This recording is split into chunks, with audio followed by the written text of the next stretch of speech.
With Phil stumbling drunkenly out of his bed, repairing in his head all the things he's wanting to be said. 19 minutes are filled to fill, with so much time to kill. He promised chill, but all he does instead is beg and shill. The stream's online and straight away begins to whine, but all is fine as long as Shad's benign and doesn't step out of line.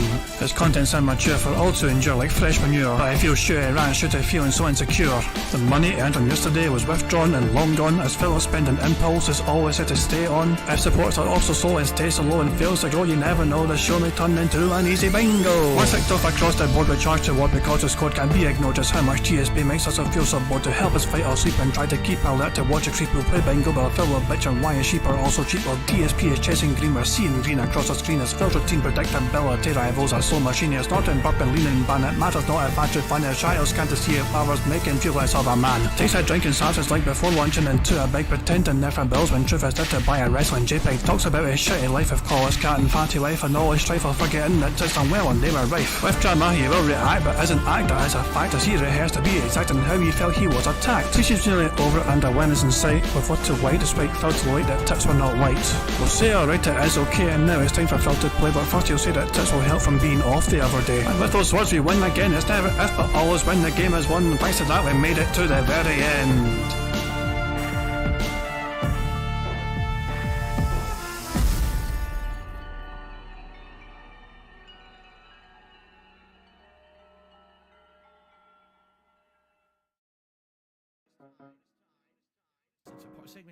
Hey guys, King Jet here. Welcome to a delayed version of DSP Bingo. And now you're thinking, what the fuck's going on? And yeah, as Twitter may allude to, as you can see in front of me, Phil has been causing a bit of a stir because he is going to be late for the stream today. What happened? Well, you'll never guess.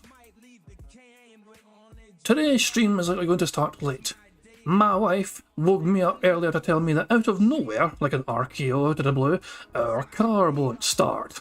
I'm working on getting it towed to an auto repair place. I'll let you know more about the stream start once I know the stream start time, and I updated that 44 minutes ago saying today's first stream will definitely be late. Tow truck will be here in 45 minutes, so basically it should be here any time now, essentially. You know, and then he has to get the car set up at the repair place. So we're likely looking at 11:45 AM. Start time, which in real talk is 50 minutes from this point in time, it looks like. But yeah, it's anyone's guess as to what the fuck actually is going on, because Phil Burnell has been known to exaggerate the truth before for his own benefit.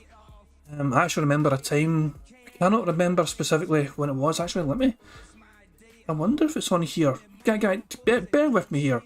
I'm trying to find a time when Phil lied about how much money he spent on repairing a car. And it happened during the bank leaks because the bank leaks showed that it wasn't actually as expensive as he claimed it was. I'm just trying to wonder how I would find it. I tried Pick Go, but you know, mechanics didn't really yield too much results because it was talking about fucking Street Fighter mechanics, not shit. Auto loan, is there anything for auto repair? Automobile expense. These are just fucking washing your car essentially. Firestone, Bridgestone. Bridgestone's also a type of wheel, type of tyre. I'm trying to think. I don't know if anyone else can remember, but he definitely lied about how much money he spent before in the past when the car had issues before. Back in a couple of years ago, or a year ago, something like, you know, he lied about it, and it was shown on his back leaks that he actually didn't spend as much as he claimed, which is, that's what I'm trying to find here, but I'm not sure if I can blow it.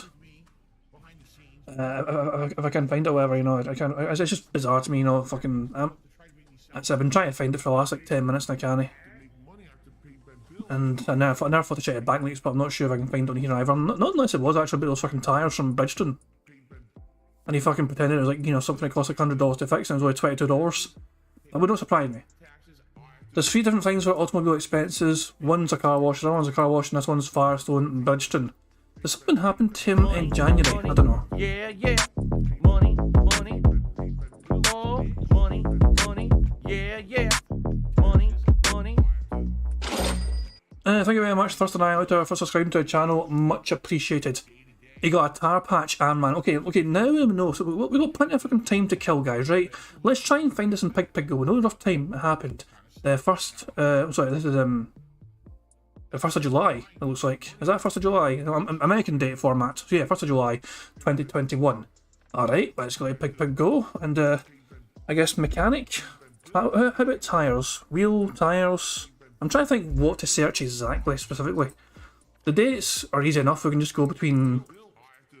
I'll go between like June and July, just fucking, and then maybe, I don't know if I'll type mechanic or something. I'm just trying to think, because this is an interesting clip to look at, just to kind of show how Phil will lie about these kind of things. I know he got it done on the 1st of July, okay, but I'm just trying to think the words we can use to try and... Car, I guess car might be the fucking easiest thing to use. Right, Pig, go, do your work, please find me the relevant clip of Phil pretending he spent more money than he actually did on getting this issue sorted back in July of 2021. Oh, there's first an eye out in the chat suggesting options for Pig, go. Couldn't care less what happens. Oh, cause car is such a short fucking word. It's, oh fuck man, I'm gonna have to fucking... Tire? No, maybe it'll show it like that as well instead. Because also YouTube just fucking do subtitles by default, so I might confuse the word tire and mechanic would be an option as well. Yeah, I'll try tire first because it's specifically an issue with tires. And tire, wake up tired today, entirety, and for fuck's sake, man. Oh my god, I don't know. This is all Fallout. How the fuck, every single fucking clip's Fallout fucking related? God damn. Right, okay, fuck it, mechanic. Mechanical robo scorpions, blah blah blah, mechanics, cyber mechanics. He's a mechanic. Both story and gameplay mechanics, Elden Ring, horseback. No, I can't find that at all. This is fucking annoying the crap out of me. Definitely it was just the right date. Yeah, you got this sorted on fucking... Maybe we can change the fucking date format, I don't know. Warren says he's playing WWE again, not surprised. Wrench, Aqua, damn, I didn't realise Aqua was in here. Hey, Aqua Teal, how you doing? Add moderator, nah. Didn't realise Aqua was in here. If I was paying attention to chat, I would have done it earlier on. Spain losing his goddamn fucking shit because Aqua Teal wasn't modded immediately. I didn't see. There we go, so Aqua's now got a fucking wrench to fucking smack people over the head with. Maybe she can fucking smack the fucking TYT guys or YTY guys or whatever the fuck they were for fucking stealing. Isn't it annoying as fuck when you don't get, you know, if someone takes your shit that you fucking uploaded and they don't fucking credit you for it, you know, it's fucking, you know, the fucking brass balls of that, you know, it's, what the fuck? I've had it happen to me once and it's been quite frustrating. It is what it is. Right, I cannot find this clip for the fucking life of me. I don't know. I don't know. Maybe I can try one more thing to look for. Repair. Just for the off chance. Repair guns. Repair blah blah blah blah. Repair merchant. Fuck. How many fucking repairs? Is there 203 fucking results for fucking repair? Fuck the fuck off. God damn. Okay. That was. Okay, I cannot find it for the life of me. I cannot find it. My car. Let's actually shout my car. Could be a shout. Okay, fuck it. Is it the last Pig Go I'm going to look for this instance, you know what I mean? I would love to find this fucking clip. My caravan, lost my caravan, return trip.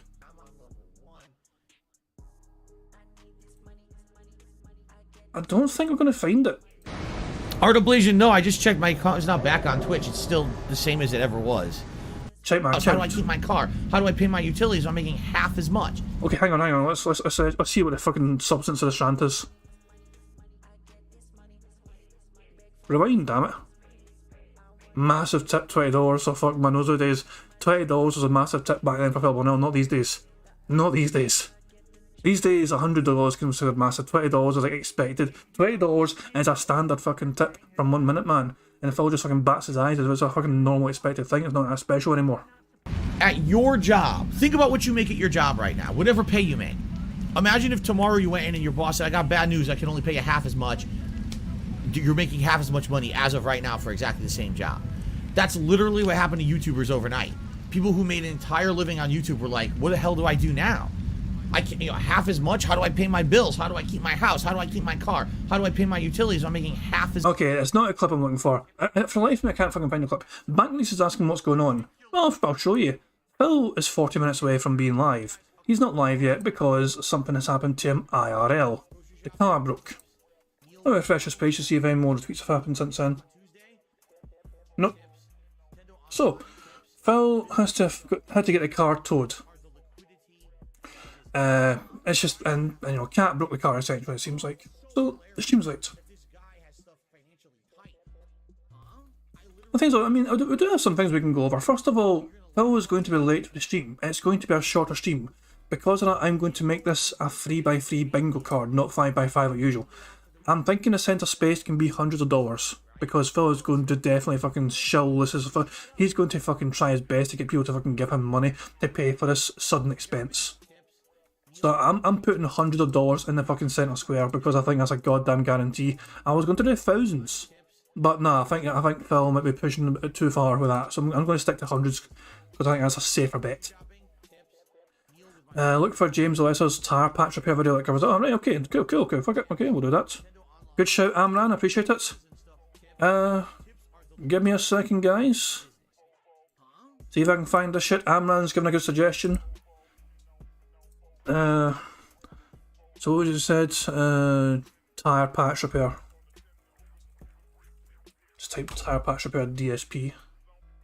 $600 tyre patch repair. Video from 1 year ago. Fantastic stuff. Good shout, Amran. Appreciate that. Let's get this up for people to appreciate and enjoy as well. Right, so this is uploaded on the 3rd of July.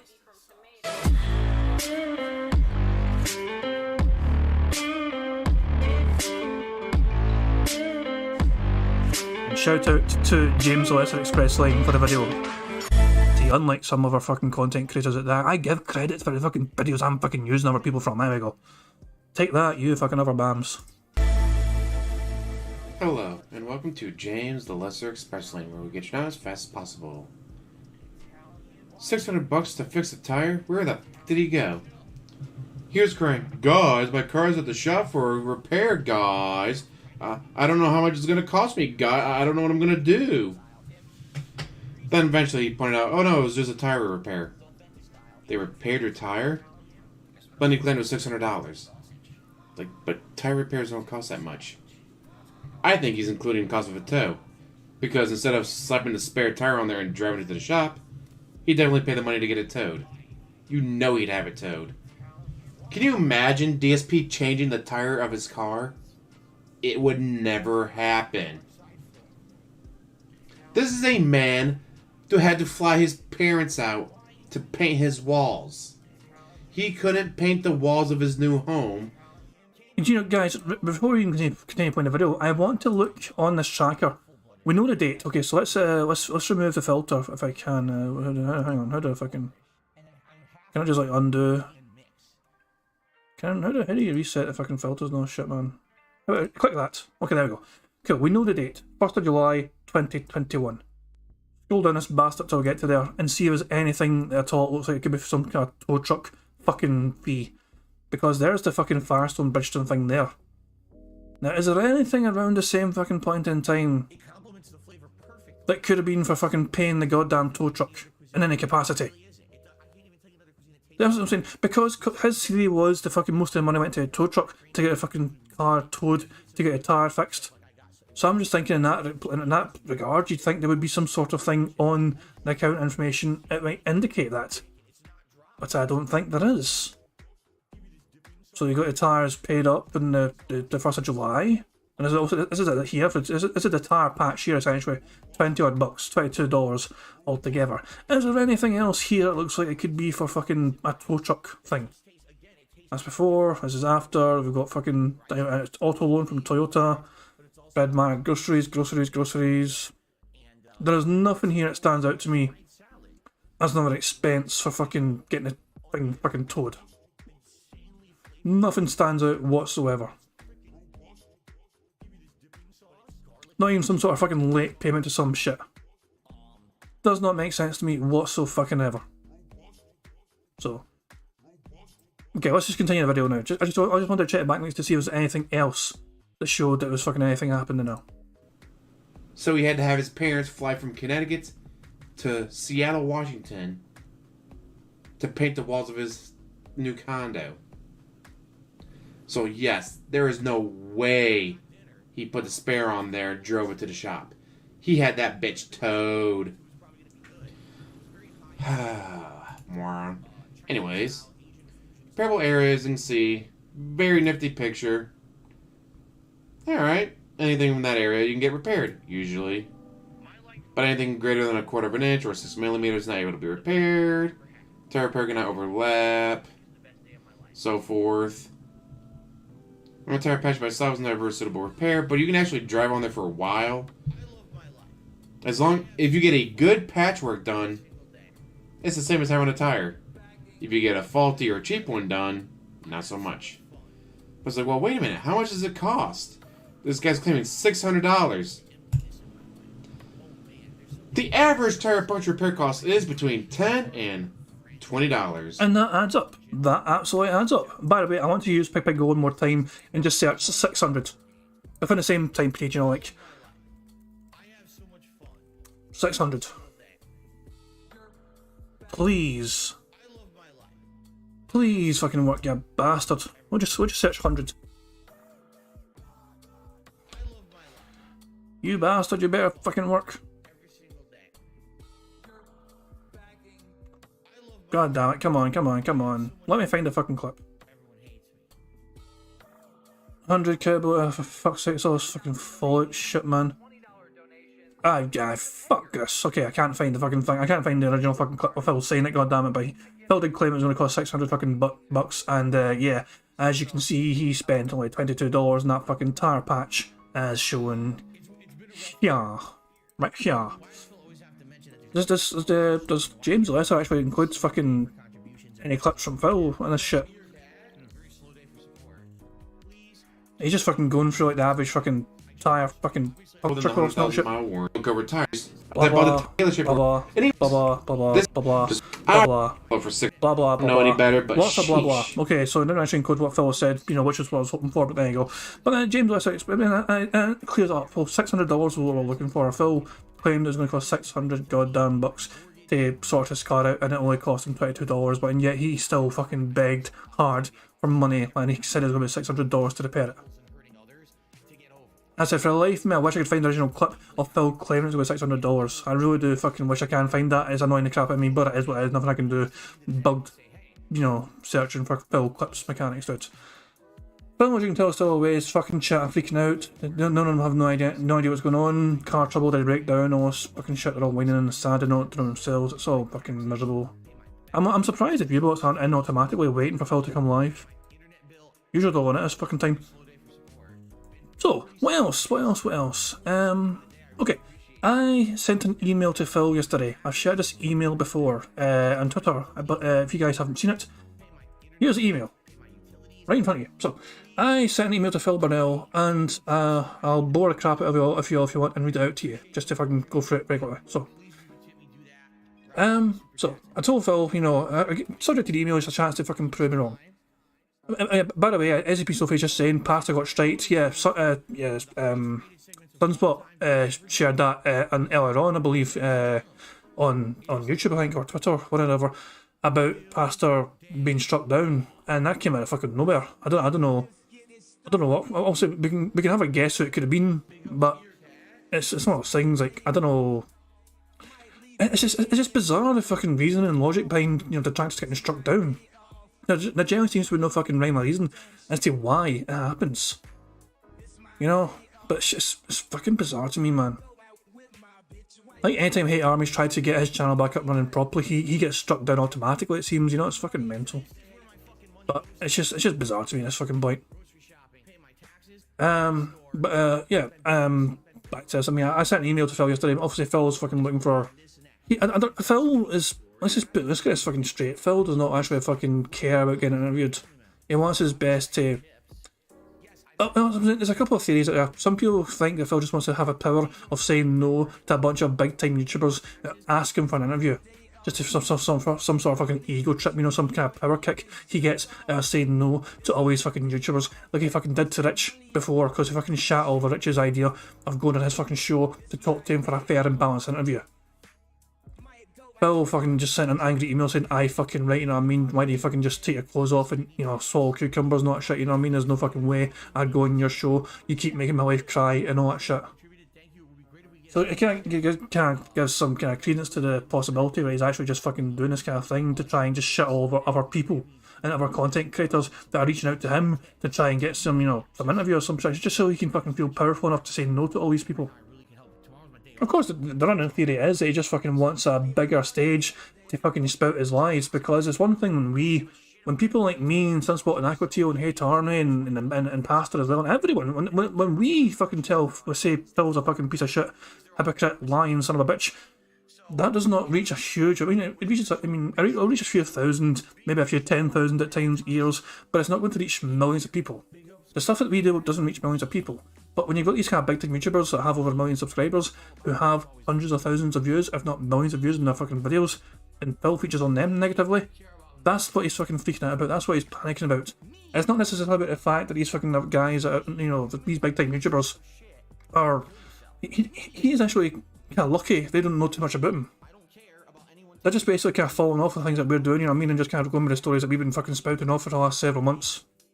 Phil's playing WWE Champions, Phil's fucking, bank leak shit, everything else. So, it's just bizarre to me. Steel Toe reached out to Phil apparently, which is fucking hilarious to me. Fucking Steel Toe. Those guys, those are the fucking kind of content creators that Phil derides. Steel Toe literally went after Phil for clout, for the sake of clout. They didn't do any fucking research whatsoever on Phil Burnell or anything. They didn't really care about some of the shit he's did. They literally went after him for clickbait views. Even detractors fucking shat all over Steel Toe. Even detractors are like, fuck those guys are fucking idiots. Don't really fucking give a shit about them. And yet they're still trying to fucking stay relevant and just still trying to fucking get in the DSP bandwagon shit. If DSP's got any fucking sense, he's going to tell them just tell them to go fuck themselves. Jesus Christ, man. Christ, man. But anyway, I sent this big, wordy email to Phil. I've had no response. Shockingly, I've had no response. I'm not expecting a response. Because, if Phil wants to debunk anything, I presented everything here as, straightforward as possible. I explained every logical step from a detractor perspective as to why we believe we are fucking right. I explained precisely how the bank leaks were accurate. I explained the step-by-step process as to how that information was attained and how the bank leak data on the spreadsheet piece of pieces hosting cannot be fabricated because there is multiple people that contributed to that spreadsheet. Anyone could have fucking phoned that number at that time and got a debit and credit information from themselves from Bank of America because information was provided to us by somebody that got into his account illegitimately. Also, as for WWE Champions, there's a fucking video Secret Limited made that explains the several pieces of evidence that ties Phil together to that fucking game. Several fucking pieces of evidence. I didn't even fucking need to go into that much in that regard because also that video that Phil obviously watched, Phil clearly has fucking watched the video. This is precisely why he's so pissed off with Rich, because Rich watched it as well and Rich believed it, and that was the fucking straw that broke the camel's back for Phil. That, Rich was dead to him at that fucking point. That's what I'm saying though, it's like every single fucking point I put in this fucking, email to Phil, he's got every fucking opportunity to debunk it. I present information as factually as fucking possible to him in one simple email. It takes like, 5-10 minutes just to fucking take all it in. And if he can debunk any of that, I'm all ears. I don't mind. I said as well right at the very start of the email, if you can prove me wrong, I will gladly hold my hands up and admit you proved innocence to me. I told him, however, the evidence seems to indicate otherwise, and I will gladly continue to reiterate my beliefs far and wide, perhaps more aggressively than usual, to continue to raise awareness up to this criminal activity that I believe that he has committed. That's a simple truth of it, so whoever the fuck is actually responsible for fucking, whoever may end up fucking interviewing DSP, I will certainly fucking make sure they're aware of this fucking email and they have information as well at their disposal, and if they want to use that in some capacity, it's up to them, it's on them. It really is all on them. But who knows, we'll have to see what fucking happens. Any updates from Phil? Well, we're fucking rambling away here. Phil was like half an hour away from being live apparently. No fresh emails, tweets from him, sorry. There's not on here, for example. We are 28 minutes away. Oh, I should really hide this by now. There we go. There you go. But yeah, we're 28 minutes away from Phil being live apparently, and there's still no sign of him. There's no been fresh tweets from him either or anything. We do have a bingo card to set up, guys. It's probably going to be a shorter bingo today because Phil's going to be so late. It might not even be much of a podcast. I assume Phil's going to do the podcast as normal, but I don't think he's going to do much of it. I assume a lot of the podcast will just be him begging hard, just saying, guys, my car, fucking wah. I have removed a couple of things from the bingo, by the way. I have removed chews nails or puts finger in mouth, whatever. I've removed that. And I've also removed him sighing. So there we go. We need to decide the bingo card though. And also, it's going to be a shorter bingo as well, so I'm probably do a 3x3 card. SCP Sophia saying the thing is he won't benefit from you. He wants someone like PewDiePie to embarrass him so he can say, oh my god, he was so mean. Nah, I can't even see that happening. I don't see... Let's be honest, Phil's already told us what to expect from this interview when it fucking happens. It's something he's already said before. Anytime Phil's tried to debunk the fucking bankruptcy, shit, the bank leaks, the bank leaks, when he's tried to debunk the bank leaks, I've been all over it and I've debunked it myself and said this guy's full of shit and I've explained why Phil's full of shit. Phil pretends that we've never fucking covered his fucking reasoning, his fucking explanations as to why we're lying. But every time he fucking tries to anytime he opens his fucking mouth and says we're lying, we've got the evidence at hand to debunk that very easily. And Phil hasn't got a fucking leg to stand on here. The amount of evidence we've got at our fucking disposal means Phil is defenceless against all this shit. He has no leg to stand on when it comes to the bank leaks. And it comes to the WWE Champions. These are the two big things that is never going to go away for Phil Burnell, because these are the two biggest causes of his fucking grief right now, especially the bank leaks. The bank leaks came out at a fucking good time when people were wondering where all the fucking money went. People were curious as hell where all the fucking money was going. People had their suspicions as to where the fucking money was going, but they never had anything concrete to go on. And as soon as the bank leaks dropped, that resulted in the fucking beginning of the end for Phil Burnell in terms of his credibility, in terms of, what he does with his fucking money. Because people had fucking 18 months of, historical information, what Phil did with all his fucking money. All of it going to, so much fucking money going to microtransactions. Phil, who does not like fucking listening to music, fucking all of a sudden is fucking passionate about, iTunes, Spotify, no, not iTunes, Spotify, but just iTunes in general, iTunes microtransactions. And if he's not fucking listening to music, then he's fucking spending money in a mobile game. Keep in mind as well, all the information from the bank leaks. This is only, we're assuming, by the way, okay, we are assuming, let me just scroll up to there you go. We are assuming, ladies and gentlemen, that this big chunk of pie chart here, $44,950.30 in an 18-month period of time, we are assuming this is all for one mobile game. This might be, for all we know, multiple mobile games. We know the majority of his time and spending is in WWE Champions, but we are assuming that this is only in one mobile game. It could be multiple for all we fucking know. Who knows really what he was fucking playing heavily back in fucking March of 2020? Just fucking putting out there, we're assuming this is mainly WWE Champions, but there might be more to it, who fucking knows? Christ alive, man. Is Phil going to fucking tweet again to say what's fucking going on? Because he's like 25 minutes away from fucking minute to start streaming. And we've had nothing. He's going to be late. I think he's going to be a wee bit late. No sign of him either in his wee chat. Okie dokie. Oh, goodness me. Major EP saying, saw this, I'll watch it on demand video tomorrow. Can you break the VOD into digestible pieces and upload the wrong order for me, please? I'll tell you what, I might do timestamps if I remember. I'll see how I feel. I'm pretty fucking knackered today. I didn't sleep a lot yesterday last night. But if I can do timestamps, I'll do timestamps to when bingo will start. I done timestamps for a while as well.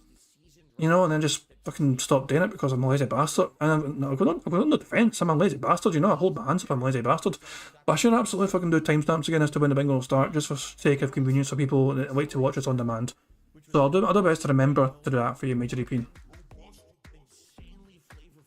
Some guy named Steve is saying, I wonder if Phil listens to the radio in his car or if it's just dead air like on his streams. I think he would listen to like normal kind of video. He probably likes talk shows or whatever, like talking point kind of shows. Maybe he can pick up some ideas and some vocabulary and language to use. I was like, that guy used a big word, I think I'll use it in my show. Goodness me. Right, guys, I'm going to spin the wheel. I'm just going to spin the fucking wheel right now and get us out of the way.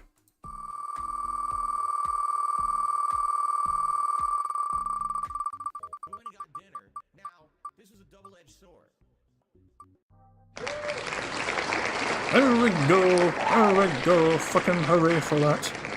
We have Phil pointing at text. Basically, I can basically him pointing down the way towards his memberships or something like, you know, pointing at a text on the screen. You know, the text that, you know, is we can have members but at the bottom of the screen or something. So, you know, that's usually what it means when he's pointing at actual text that he's got at the bottom of his screen. So, that is what we're going to use for today's bingo. Instead of 5x5, we're going to make it a 3x3 card. And the centre square is going to be hundreds of dollars. GDX is asking, can we put clown mode on a card? Clown mode is an option. If it's included, it's included, but it's not what we're going to use to search the card today. See, clown mode is right here. It's part of the options already. If it's included, then well done. But we'll just have to wait and see if it's included in this random chance, you know, of a bingo. Plus, it's going to be smaller options. Remember, it's not out of 25 altogether. It's going to be out of 9, or technically 8, because the centre square doesn't count. The centre square is already taken. But anyway, I'm going to generate the bingo card. Let's see what we have for today. Oh yeah, I need a number as well. I need a fucking number. Think about it. What was the? Oh yeah, points at text. Points at text. Sorry, that was me. Points at text. Okay, I need a number between 1 and 71. The criteria for this is Snort Hogan, you're too early, pal. You're too early with a number. Applejack, you were too early. So people are fucking giving me numbers and they're not even fucking set the criteria for the fucking numbers yet. Hi, I'm Stu's asking what happened to his car. We don't know. It broke apparently. Hi, I'm Stu. We don't know what happened to his fucking car. All we know is that Phil had to get a tow truck to take the car to get it fixed. Oh, there we go. Okay, the criteria for the fucking numbers. We need a number between 1 and 71, and the number has to contain the number 3. The first number in chat I see contains the number 3 involved in it, will be the card I use for today's bingo. Train wins. Train was the first one I saw. He put 13. We're using the 13th bingo card. Profit still says 69. I'm proud of you, Profit. But we're going to use the 13th bingo card, which has points at text as a part of it. So our smaller bingo card for today, guys, is on the right hand side here. We've got him pointing at text, we've got him doing a wire T-pose, him laughing, him saying chill, hundreds of dollars, tired, him doing random scat talk, him butchering a word, and him saying content. That is our bingo card for today. The last time we had a 3x3 bingo card, we won. I would like to make that fucking perfectly clear. Last time we had a 3x3 bingo card, we had a winner. So there we go, guys. Fingers crossed. Fingers crossed.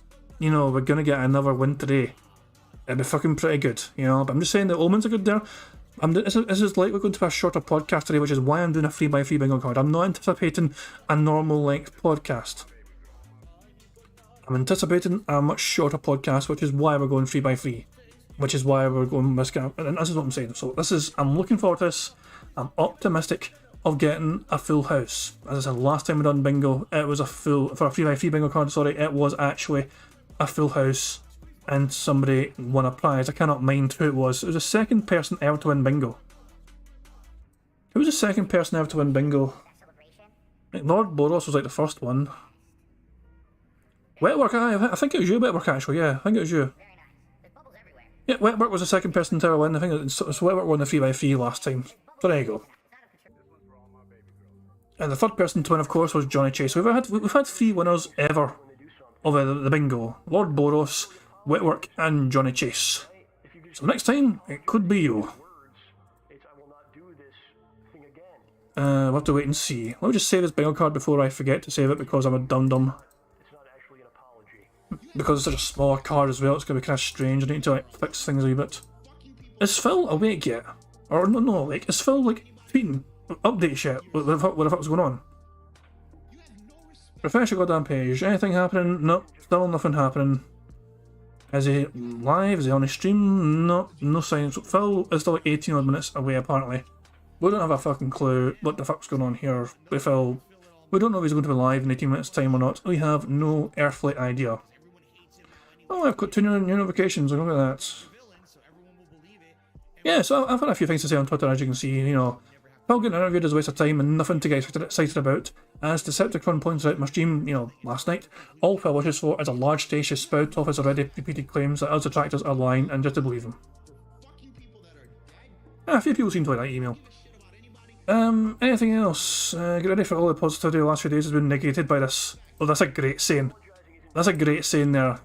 All the positivity of the last few days has been negated by this. I've got a good feeling that Phil might say something like that. Many other good tweets here. TG Gamebox an hour ago. DSP is primed to get another 6-star, but in fact, he spent for fuck's sake, man. Phil spent 252 million coins. The newest contest gives you like 30 million, as you can see from, his fucking total. The man's grinding hard and spending. He doesn't know how much he spent. No, TG Gamebox has lost track of how much he spent. Once he got over 1,000 goddamn dollars, TJ lost track of how much Phil spent. It was over $1,000, but it's clearly more now. What was the last update from, the $1,000 update? What was it like?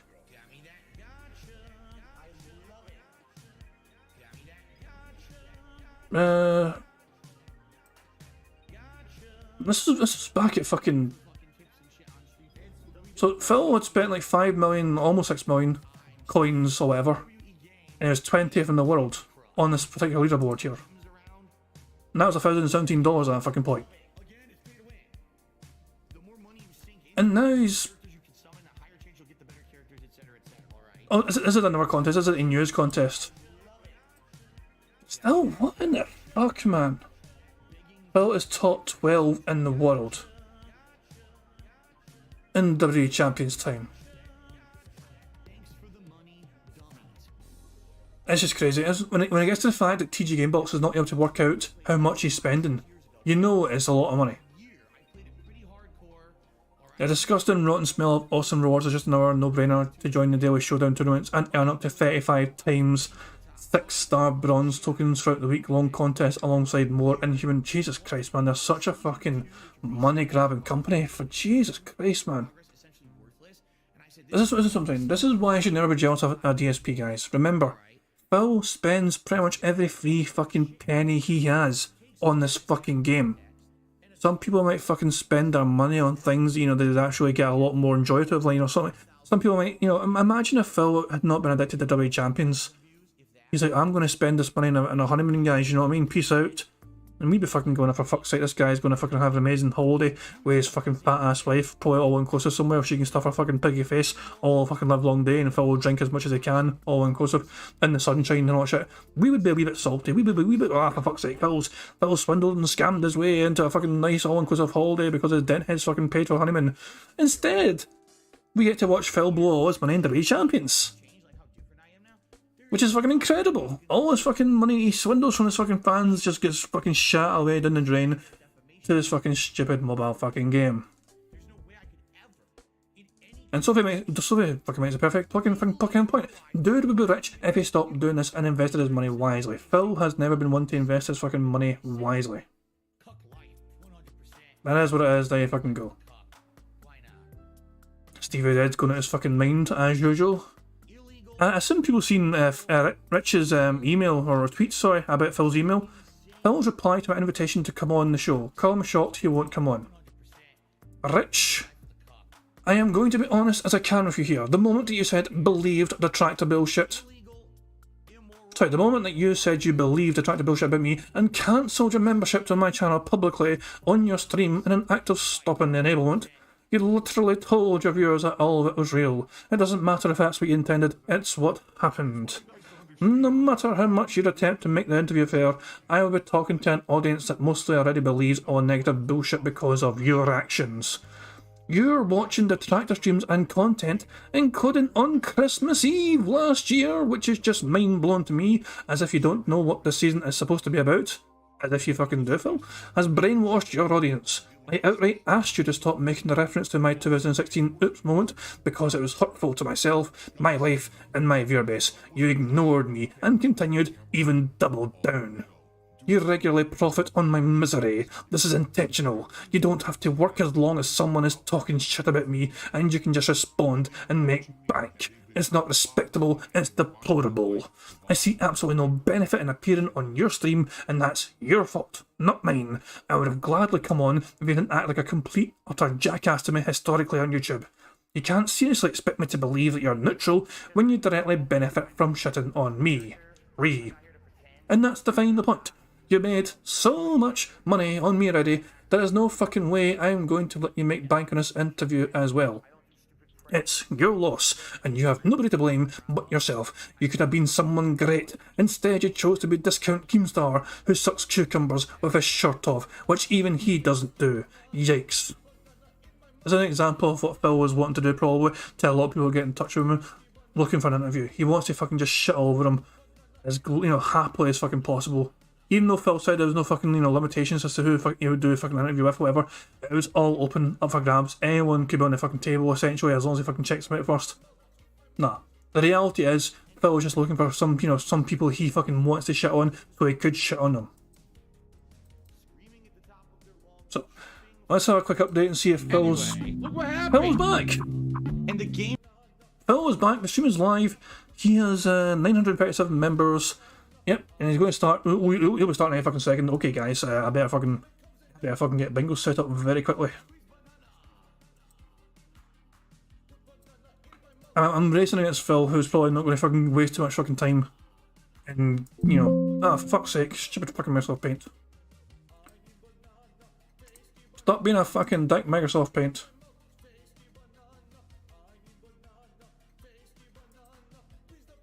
For fuck's sake.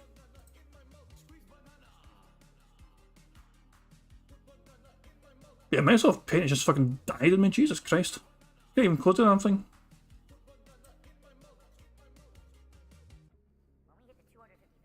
Two seconds, this is bad.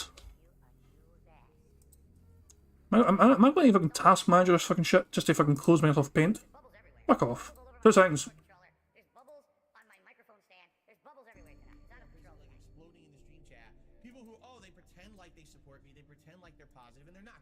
Jesus fucking right. I am having bad luck tonight with fucking everything, it seems. Technology wise, anyway.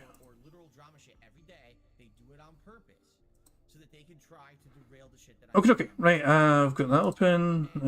Go there.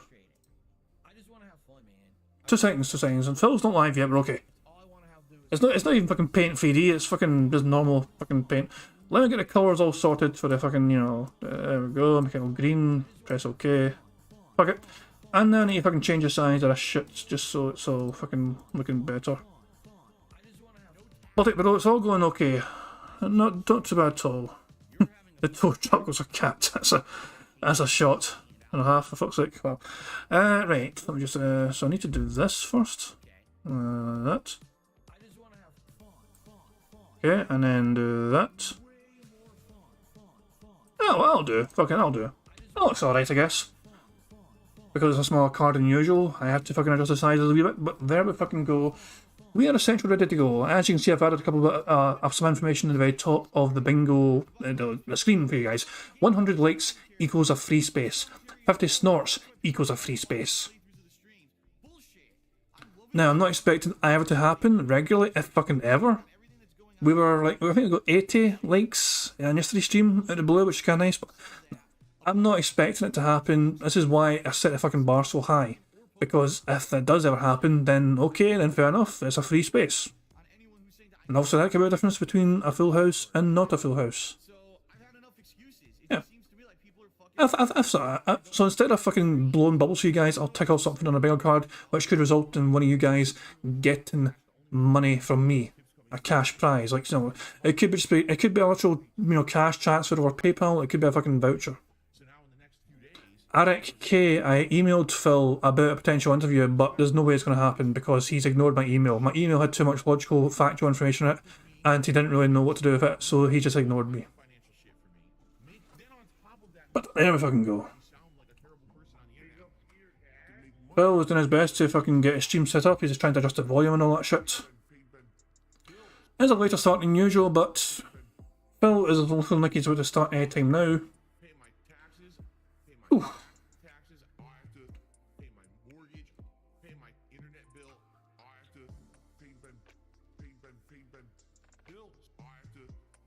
Sticky Man wants meaningful on the... No. Sticky Man wants meaningful to be on the goddamn bingo card. No. Last time I put meaningful back on there, against the wishes of chat, the last time I put it on there, he did not say it. Even though he said it every single other fucking day in between, the one time I put it back on there, he didn't say it. No, the curse, it's a cursed word. It's a cursed word for a reason. The word is a cursed word for us. It's just, no, I'm not going to say meaningful again. No. I'll tell you what, I will wait until November. November at the earliest, we'll look at meaningful again. So we've got another week to go of basically just seeing how often he says meaningful, and if we think it deserves to go back on the rotation. I sound scared. I am scared. The word meaningful haunts me. Whenever fucking Phil says it, I get annoyed, because I know he never fucking says it when we want him to. When we need Phil to say it, he does not fucking say it. He's an arsehole. It's like he knows that we fucking want him to say the fucking word, and so he fucking avoids it like a fucking black plague or a shiver. Jesus Christ, man, yeah, it annoys the crap out of me the amount of times that he says these kind of things, and when we need him to say these kind of things, he refuses to. How often does it say unique? How often does it say variety? He says it a lot, although occasionally he will not fucking say it when we need him to say it. These are two words, for example, which he uses so fucking much. Kelda's saying, is it common knowledge that Kat works at IKEA renting? I don't know, I'll say, I knew she was, I mean, a lot of people didn't believe she was working, Kelda. But I thought she would have been, because I think, I'll say, it would explain why she's not in the house all the fucking time. But Kelda, I don't think the IKEA and renting thing was that well known. I know she used to work at Target, for example, obviously she used to work at Target before, which is round the corner from the fucking home. It's like a 10-minute walk. So when the car broke down, shit, people were just wondering why she didn't just fucking walk to work instead if it's so fucking close. But nah, I have no idea how far away the IKEA is from, you know, the Snort Fort. Goodness me. I'm looking at his bingo card, guys. I'm trying to think what would be... I'm trying to think what's going to kill the card today. What's going to kill the card today? You know what, I think what might kill the card today, if anything, I don't actually think he's going to point at the text. I have a feeling that Phil's not even going to bother to do that kind of thing. Or scat talk, whatever. It's either going to be pointed at text or scat talk. Actually, well, anything on the left hand side, if it's anything that's going to kill us today, it's going to be left hand side. Everything else on this card I'm very happy about, but that left hand side in general kind of fucks me, and that scares me, that left hand side. I was going to say, it's going to be that left hand side, it's going to fucking screw us over in some capacity, I believe. The middle, I feel good about the middle, I feel good about the right hand side, but that fucking left column looks a bit of a bastard to me.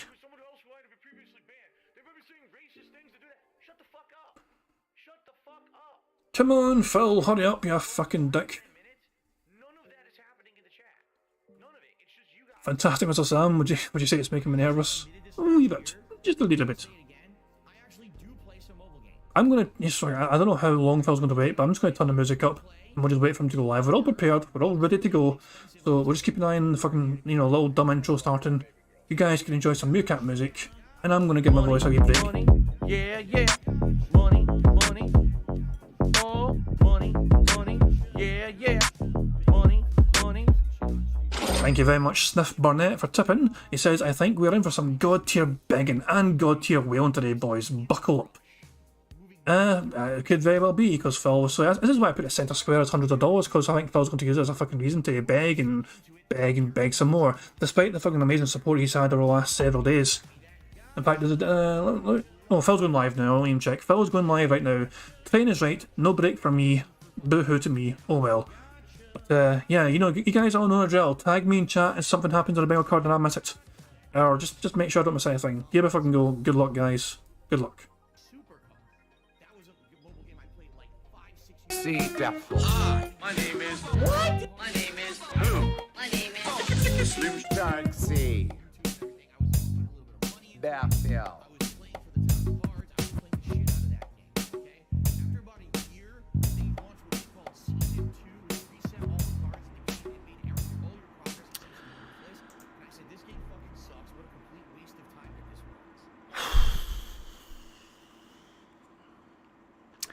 Good morning, everyone. Is it kind of funny that I removed thighs? I actually removed it today from the list. Him sighing. And he starts off the goddamn show with a big massive sigh. So, just point out there, as soon as I fucking remove the thing card, he does it. Welcome to the Level 1 Podcast. An hour late and hundreds of dollars short. Story of my goddamn life. What's up, folks?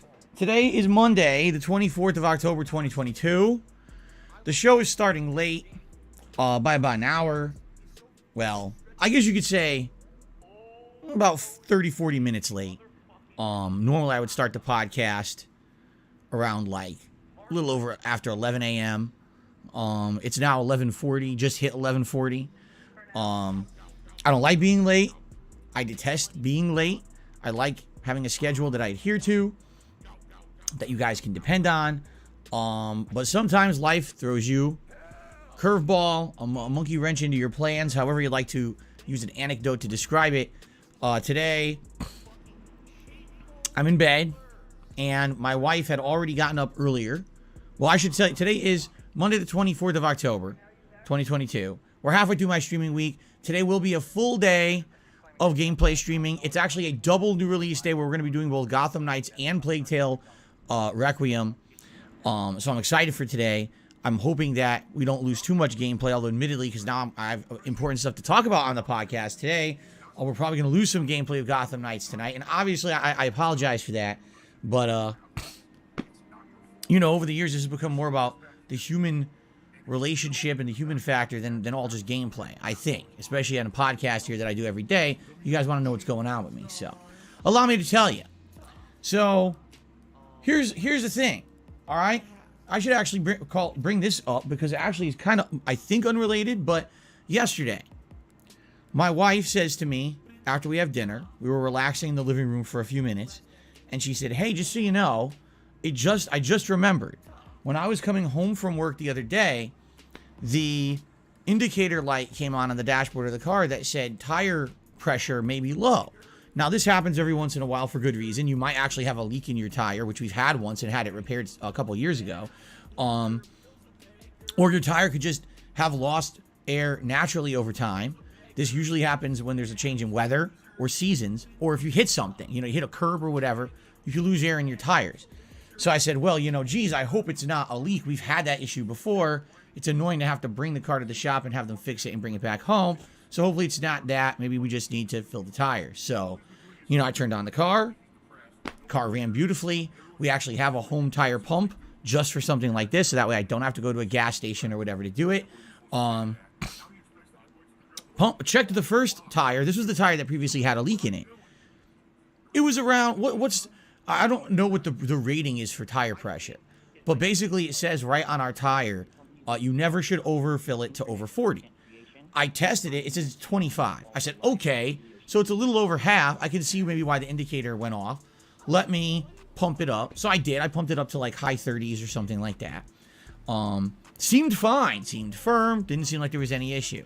So I said, let me check the other tire on the front. That also was rating a 25. I was like, okay, this makes sense. This is probably just natural air, leaving the car. That's what it's got to be. If it was, one was 20 and one was 30, like, okay, this one has a leak, right? But the fact that they were both equal makes me feel it was just natural air losing over time. Plus the weather literally just changed here in Washington. So it all kind of ties together, makes perfect sense. I pump both tires. Indicator goes off. We're good to go. All right? And that was that. All right? So everything is, going normally. Everything's fine. And my wife had to go to work early this morning. She was opening, where she works. So she was up early. That means Jasper's up early, up and about. And I just try to sleep through it. Not much I could do about it. I'm trying to sleep through all of this so I could get my rest. Got a full day of streaming ahead of me. And it was just about the time when normally I would get up. I would say maybe 20 minutes earlier than when I would normally get up. All right? And I'm laying there in bed, and all of a sudden, I heard footsteps coming up the stairway again. I said, this is not good because I know I heard Kat go into the garage already. This is definitely not good. So she says, honey, I hate to wake you up, but obviously this is important. The car won't start. car won't start. That's shocking. I literally tested the car last night and pumped the tires, and there was no issue at all. So why won't the car start? Okay, well, let me get up. So I get up, I put on pajama pants, I put on my t-shirt backwards because I'm half asleep. I don't even know what I'm doing. Grab my keys, stumble into the garage. All right, sit down in the car, go to start it.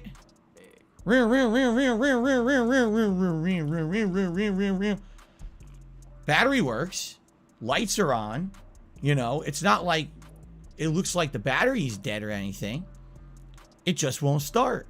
Now I'm listening. I don't hear any clicks. I don't hear any weird sounds. Just and won't start. Of course, I look at the dashboard. Now it's like Christmas, right? You got to check engine light on. There's another light there that's like this power steering wheel. The thing is, I looked online, and basically when you have issues with a car like that, even though it says certain things on the dashboard, it might not necessarily be true. Like, it actually says a common thing that happens with the car is that the power steering will go on, but it's not actually true. It's related to just the car having a malfunction, and then once the computer resets, it'll just go off. There's nothing wrong with the power steering. Okay? I don't think there's anything wrong with the power steering. I think there's something wrong. Something went wrong with either with the engine or the computer. Who knows, right? But I'm not a car guy. Just for transparency here, this is a 2017 model. I bought it in 2017 because I knew that buying that model the same year that it actually makes it cheaper because the 2018s were out. But I didn't buy the more expensive model. I bought the last year's model essentially to save a little bit of money. I basically had no leaks. I looked. Nothing's leaking out of this car, right? No fluids are low. You know, there's nothing wrong at all. All right? From what I can see. So it's only a 5-year-old car. It's a 2017. And by the way, I'm not exaggerating. 10,000 miles. We just hit 10,000 miles in 5 years. So if that's any indication of how little that we drive. I mean, I drive on a day out. And my wife a few times a week goes to work and back. She used to work really close, in which case it was less than a mile drive. Now she works further away. Okay, so this car is not used. It's not like, oh, this is a car I drive everywhere. This is a car with almost no use whatsoever. All right? So, yeah, to have it break down in the garage is pretty upsetting because this is bullshit. It's not like this is a reason for this to happen, all right? And the thing is, when it rains, it pours. Because let's recap already just this month the crap that's happened to me. Okay? Number one, my dishwasher breaks and leaks all over my kitchen. So I have a broken dishwasher. And I'm still undecided on if I want to call to get someone to try to fix this thing or if I want to buy a new one. Because a new dishwasher can cost anywhere from as cheap as like $400 up to maybe, you know, over $1,000. But you could get a nice mid-range dishwasher for probably $500-$600. And mine's already over 8 years old. Repairing it might cost $300-$400.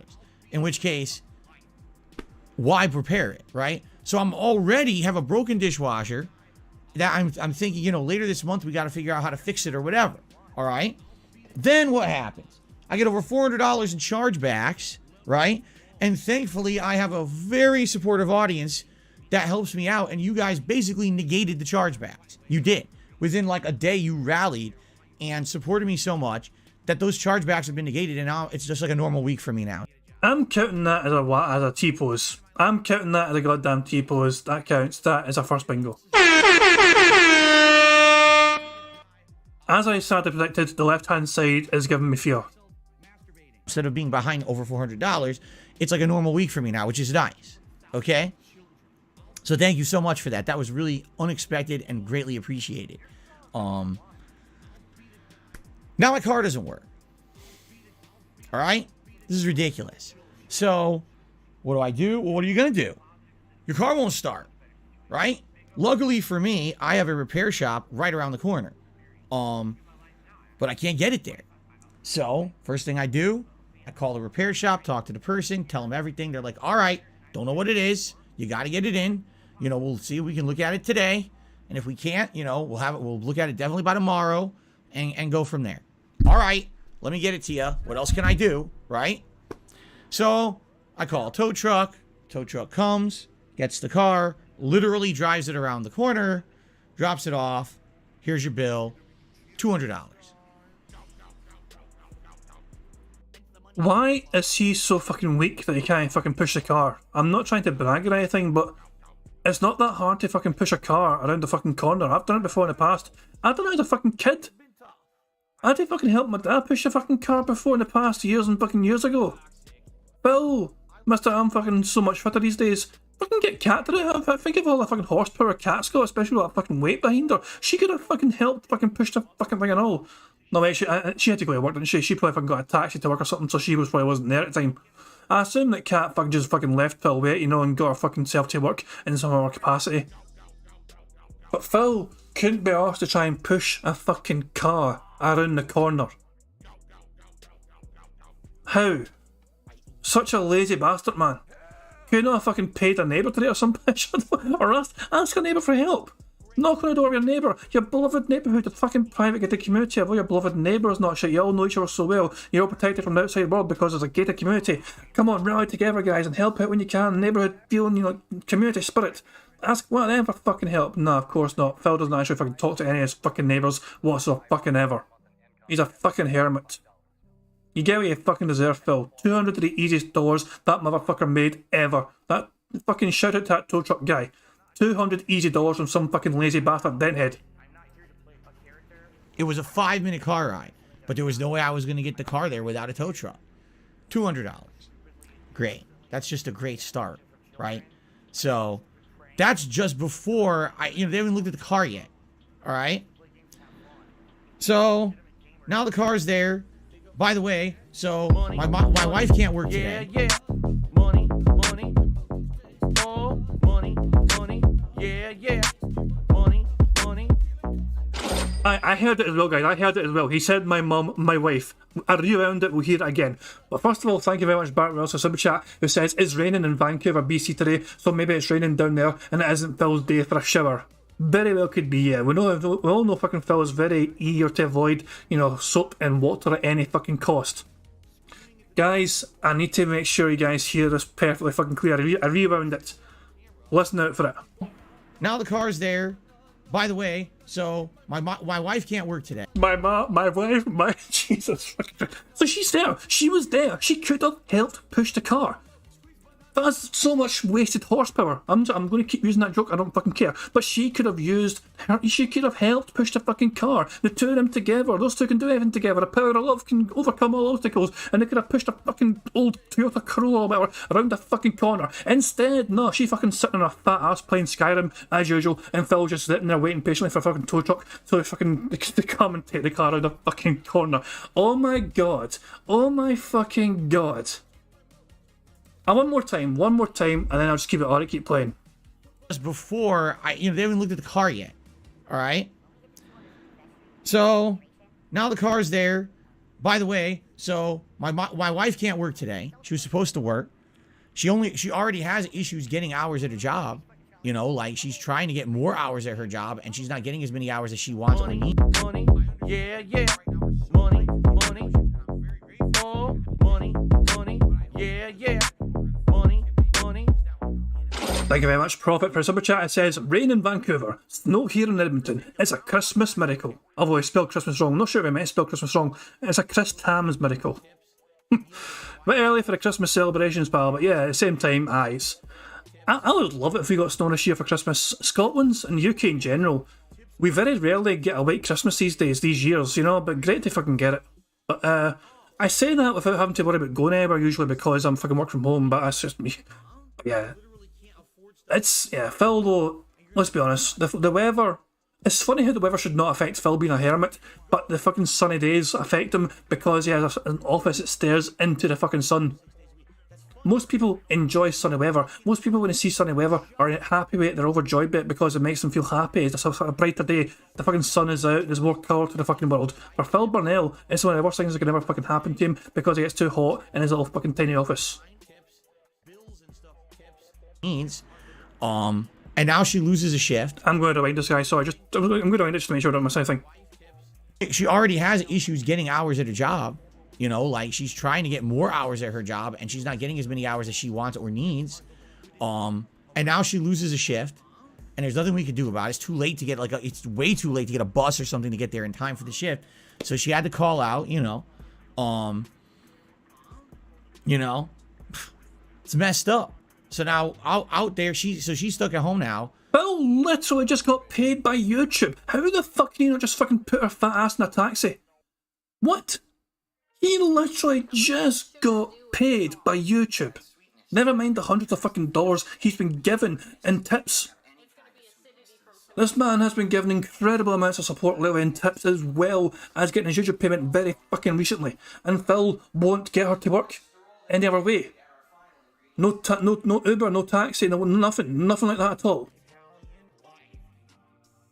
I'm sorry guys, but I need to find this out. I'm not sure how accurate this is, okay? But I need to find out.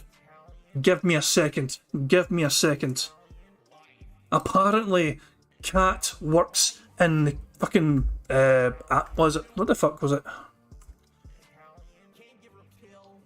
What the fuck was it? She worked in Renton again. I said IKEA. That's what it was. IKEA. Almost said fucking Aldi. That's no completely different gas shop.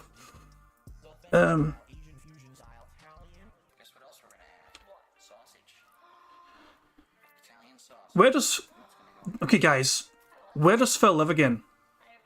Anyone able to post Phil's address? I want to do directions between IKEA and Renton and Phil's address. So someone please, if you can, just post Phil's address very quickly, and I'll show you the fucking, I'll show you, how far away it is from Phil's home to IKEA. I know it's Renton, Washington, but I mean exactly. Or thank you, piece of piece. I appreciate it, pal. We're a wee bit derailed, I know, guys, but fuck it, I'm curious. What can I say? I'm a very curious individual today. Right, search a bastard. That's not far. Okay, guys. Let me full screen this bastard for you guys, and let me I can't turn it off. I can't make it stop. Then I'm like, damn, my postnasal drip is going, my sinuses are inflamed, my throat is going. There we go. So Phil is here on the right hand side. It's a short journey. It's like a 10-minute taxi journey.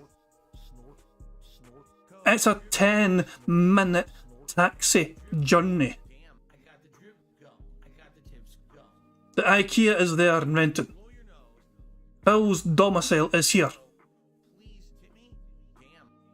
She couldn't get a taxi. She couldn't get anything. She couldn't just. So instead of just being a little bit late, she just didn't go at all whatsoever. That baffles my fucking mind that she didn't even fucking try her fucking hardest to try and get to work in any other capacity. The car's busted. Oh well. Back to Skyrim. Unbelievable. I can't fucking believe that shit. By the way, this is a new Meerkat song, by the way, in case you're wondering. New Meerkat song playing right now. Check out his new channel. And hadn't planned on being home, which, she's going to relax, which is fine, but it's a lost day of money that she needed. And, well, I should say we needed. And, and now I lost already $200 bucks. Whoa. What do you mean, Phil? She needed we or she?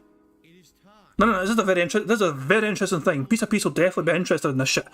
Yeah, exactly. Piece of saying bitch doesn't pay for shit. We know. Now out there, she's stuck at home now, and hadn't planned on being home, which she's gonna relax, which is fine, but it's a lost day of money that she needed, and well, I should say we needed. So he said she at first, as in it's not a household, and then it turned into we, as if she fucking does anything around the fucking house. Fuck off, Phil. You were right the first time. Stop trying to fucking cover your fucking lies. First you call her mom, and then you fucking pretend she pays her shit. Fuck the fuck off. And, and now I lost already $200 bucks gone, and I don't know what's gonna happen with the car. Now, I did skip one part. When the tow guy showed up, he tested the battery and said the battery is absolutely fine. There's nothing wrong with it. This is not the battery, okay? He says maybe what it could be, and again, this guy's not a mechanic, he's just a tow guy. He says, maybe this is a situation where there's a timing off with it, he thinks. He says it's weird because as he's trying to start the car, it's not, it sounds like the timing is off. And he says maybe it could be a sensor in the computer that's not timing right, aligning. He doesn't know, but that's why we had to drop it off at the shop. And the shop even said, they said, yeah, what we're going to do is we're going to do diagnostic. We got to hook up your computer's, your car's computer to the system, see what it's saying, and go from there. But essentially from what the tow guy thinks, he doesn't think it's anything mechanical. He says it sounds like it might be like a timing or computer problem. Oh, for fuck's sake, so not only does Phil need a new computer, his own fucking car needs a new fucking computer as well. The fucking computer begging never ends with Phil. As opposed to, something that's broken, actually physically broken in the car. And it's just dumb because... It is just dumb. Because can you imagine if it goes there, they test it, and they say, oh, it's just a computer issue that we can fix, like, instantly. By the way, here's your $500 bill, right? That very well could happen. So I don't know what's going to happen. All right? So I just got to shrug. I'm not a car guy. In a previously in my life, I would call my dad on stuff like this. But my dad used to deal with cars before they had all these complex computers and shit in them, So he doesn't know anymore. He's a mechanic guy. If this was a car from the 1970s or 80s, he'd know everything about it. But he doesn't know anything about modern cars, so he's not going to help me, So, don't know what's going to happen. It's in the shop. They said they're going to call me. They said they might not get it to it today because this was, a last-minute thing, dropping it off like this. At the latest, they'll definitely look at it tomorrow morning. They'll call me, tell me what the findings are, and go from there because they're not going to do any work without my authorization. Okay? So it is what it is. All right? And I already got... Okay. Here's my best advice I can give to anyone. All right? On the internet. Stop acting like a know-it-all. People do this all the time. Okay? They hear a story from someone. Oh, I know. It's dip. You're not a mechanic who's going to diagnose my car through the internet, number one. You also don't know anything about the car. I just said I bought this car in 2017. There's no warranty on it. The warranty expired a long time ago. All right? People are like, oh, why don't you, it's under warranty. Bring it back to the dealer. There's no warranty. The warranty expired a long time ago. Okay? There's no warranty to bring it in and get it fixed or anything like that. It's been done. All right? So I love the know-it-alls. The internet know-it-alls who know everything about everything. Oh, you see, Phil did it wrong because it was actually his alternator carburetor. And all he had to do was spin 3 times, spit on it, rub it a little way, and it would have fixed itself. And by the way, he could have brought it right into the dealer and got it done for free. It's like...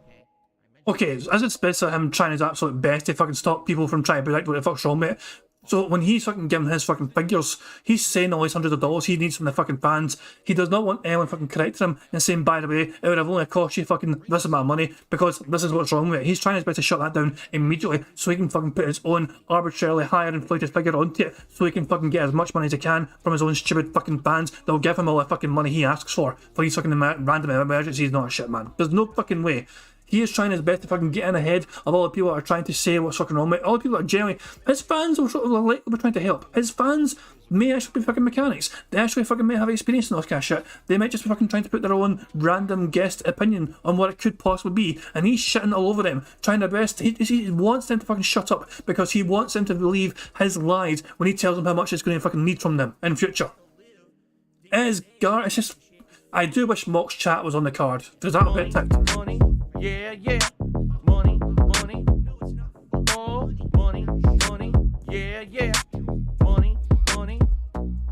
Thank you very much. Super chat, Cal Denson says, her job is 17 hours and 25 minutes north from where I am here in Southern California. Maybe I should pay a visit and say hello to Kat with the pic. Oh, Jesus Christ, Cal, that's a bit of a creepy bastard thing to say. No. You just stay in California, pal, where it's nicer weather anyway and there's getting more sunshine there anyway. It's okay. Prophet is losing his wee damn mind. He's saying hang on. He said he bought the car new. Doesn't it have like a 10-year or 100,000 mile warranty? And he's only at 10k. The thing is, I don't actually think he bought the car brand new because I think it was technically a new car, but he didn't buy the new model. He did say the car was new, but he didn't get a 2018 model. He got a 2017 model because it was cheaper. That's what he said earlier on in this stream. Baltic Bro says, I'm confused. Didn't he say leased the car? No. The BMW was leased, pal. When he had a BMW back in the day, 2015, 2016, that car was leased. That's old lore. 2017, he got himself a brand new car. He tried his best not to tell anyone what the fuck it was. Everyone found out straight away, essentially. You know what fucking the track's like, man. The tractors go fucking goblin mode when they fucking want to find out shit, you know? And they go, ah, shit, that's a Toyota Corolla. We know that car. Okay. Right, let's get on it. Let's keep it. Does anybody... How about we go 1.25 speed? Let's speed things up a little bit, okay? We'll just speed things up a wee bit.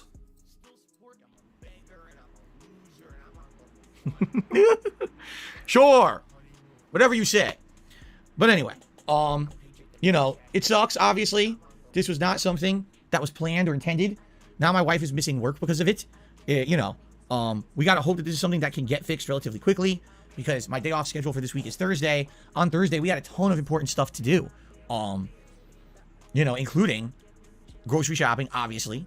Do we have an appointment this Thursday? Not this Thursday. No, I actually think it might be 2 weeks. I'm trying to remember now.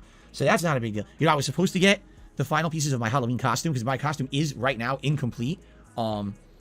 Which sucks, obviously. I don't want an incomplete costume for Halloween, but what are you gonna do? If I can't, you know, if I don't have a car to drive somewhere to get this stuff, and you know, I can order random stuff off the internet. Doesn't mean it's gonna be good. I mean, I ordered the costume off the internet and it was missing things, right? You know, other things too, like we're out of a lot of stuff in the house, and this was supposed to be our week because I got paid by YouTube this week, that we were gonna like go to Costco, and we were going to buy, filters for the house, because now it's gotten cold here. It's the fall. It's gotten very cold here. At night in particular, the temperatures dip pretty low, and right now we're not using heat, but we want to start using the heat, but we need to change the filters. The filters in our furnace are filthy at this point from a very busy, you know, spring and summer pollen season. I'm sure those filters are absolutely filthy. Okay, so we got to change those out. We were actually talking about getting the best grade filters you can get, the ones that are like high grade. They clean not only dust but other particles, bacteria, like basically get the best ones, because we've had such a bad year for those kind of particles and shit that it makes sense to get the best ones. All right, you see how bad my allergies were this year. Money, oh, money, yeah, money. Thank you very much to Tyler T. Nelson for subscribing to the channel. I appreciate it, pal. Right? Thank God right now, I was outside. Everything's good. Nice, brisk fall air. You know, I don't have any post-nasal drip right now at all, which is excellent. But you guys saw how bad it was, you know, this week, or this year with my allergies, and so I definitely need the better filter. So there's just a few things, you know, all these things that were coming up that we need a car for Thursday, you know, to do all this stuff. If we don't have a car past Thursday, we don't have any food in the house, you know, what are we gonna do? Have you tried online grocery shopping, you fucking moron? Money, yeah, money, oh, money, yeah, money. Thank you very much to Andrew for super chat. It says, bet there isn't any car problem, just a made up emergency for him to beg. I'm not going to lie, that was my initial impression as well. He has spent a ridiculous amount of money on WWE Champions over this weekend. Essentially, the weekend just passed there. He has spent so much money in it. My initial thought was he has overspent and he has created some other sort of a household emergency for him to beg hard on. But I don't know. It's really hard to trust Phil Burnell. It really is. It's like the boy that cried wolf, the pig who cried big, whatever. It's bizarre because we don't never know when Phil is genuinely being serious or not, because he has lied to us all so fucking much in the past.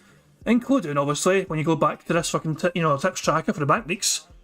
The fucking $22 fucking dollars that fucking he claimed this cost. Hang on. Some people may have missed this at the start of the fucking stream. 2 seconds. Piece of peace, by the way. I borrowed your fucking tips tracker for the bank leaks, so I hope you don't mind. Of course you don't mind. I know you don't, but I pointed out to people earlier on that Phil exaggerated greatly about this here. He said this cost $600. This fucking thing here. A tyre patch for $22 that he claimed cost $600. This is why we cannot trust Phil Burnell's word, because things are proven. His lies are debunked by his own bank accounts. It just baffles us. This is why anything Phil says, no wonder we fucking look at it with some scrutiny, because he is always lying to us, and he's always lying to his fans just to try and make more money from them. And of course, my wife has to get back to work. We need a car for that. So it is what it is. It's adult life. It sucks. It was unplanned. Actually, it's a little lucky that it happened today, because better to happen today and give it a few days to go to the shop and be repaired, and maybe have it by the end of the week for my day off, rather than, having it happen last minute, and now my day off is really screwed because there's no way for us to get around, right? So let's just hope that whatever it is, seriously, fingers crossed, arms crossed, legs crossed, whatever it may be, let's hope that this is not some incredibly expensive issue.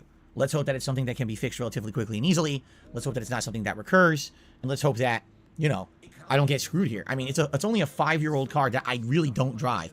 How could it have a horrible thing happening to it? You know what I'm saying? If this is a car that I drove all the time, and, I was hitting curbs and doing horrible things to it, this is a car that literally sits in the garage half the time. Isn't that also bad for cars?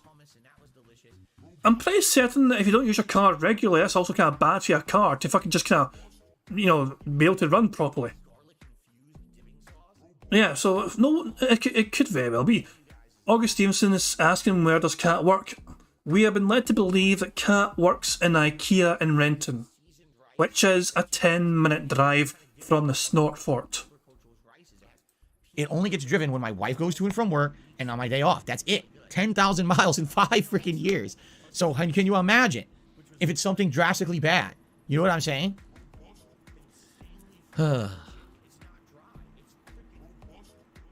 Anyway. So that's what's going on with me. It sucks. That's why I'm late. Didn't want to be late today, obviously. It was not my intention. Already out $200 for the tow job and don't know what's going to happen now, with the rest of this. We'll see. But that's what happened, all right? Am I the only one that fucking made sure I wasn't sure I misheard him saying tow job? Money, yeah, yeah. Money, money. Oh, money, money, yeah, yeah. Money, money. Thank you very much to Ya Boy for super chat. It says, wait a second. If his account is always in the red and always overdrafted and he owes PayPal $400, how is he going to pay for a car repair? Well, he got a lot of tips the other night that kind of put him back to normal. In fact, I do wonder if the tips tracker has that detailed. Phil begged very hard the other day. Hang on, let me check Daily Summary. Daily Summary is yes, this is right, I think. Yeah, this is right. So shout out to Piece of Peace once more for obviously the excellent work he does for his goddamn tracker. He tracks so much great information, which is an absolute godsend for the trackers like me who love pulling over wee details. You know what I mean? Phil earned a lot of money in tips yesterday. In the last 3 days, actually, Phil has earned in the last 3 days, for tips alone, he has earned $939 in the last 3 days. That's Friday, Saturday, Sunday. Phil earned $939. Coincidentally, he has spent over $1,000 on WWE Champions over this weekend.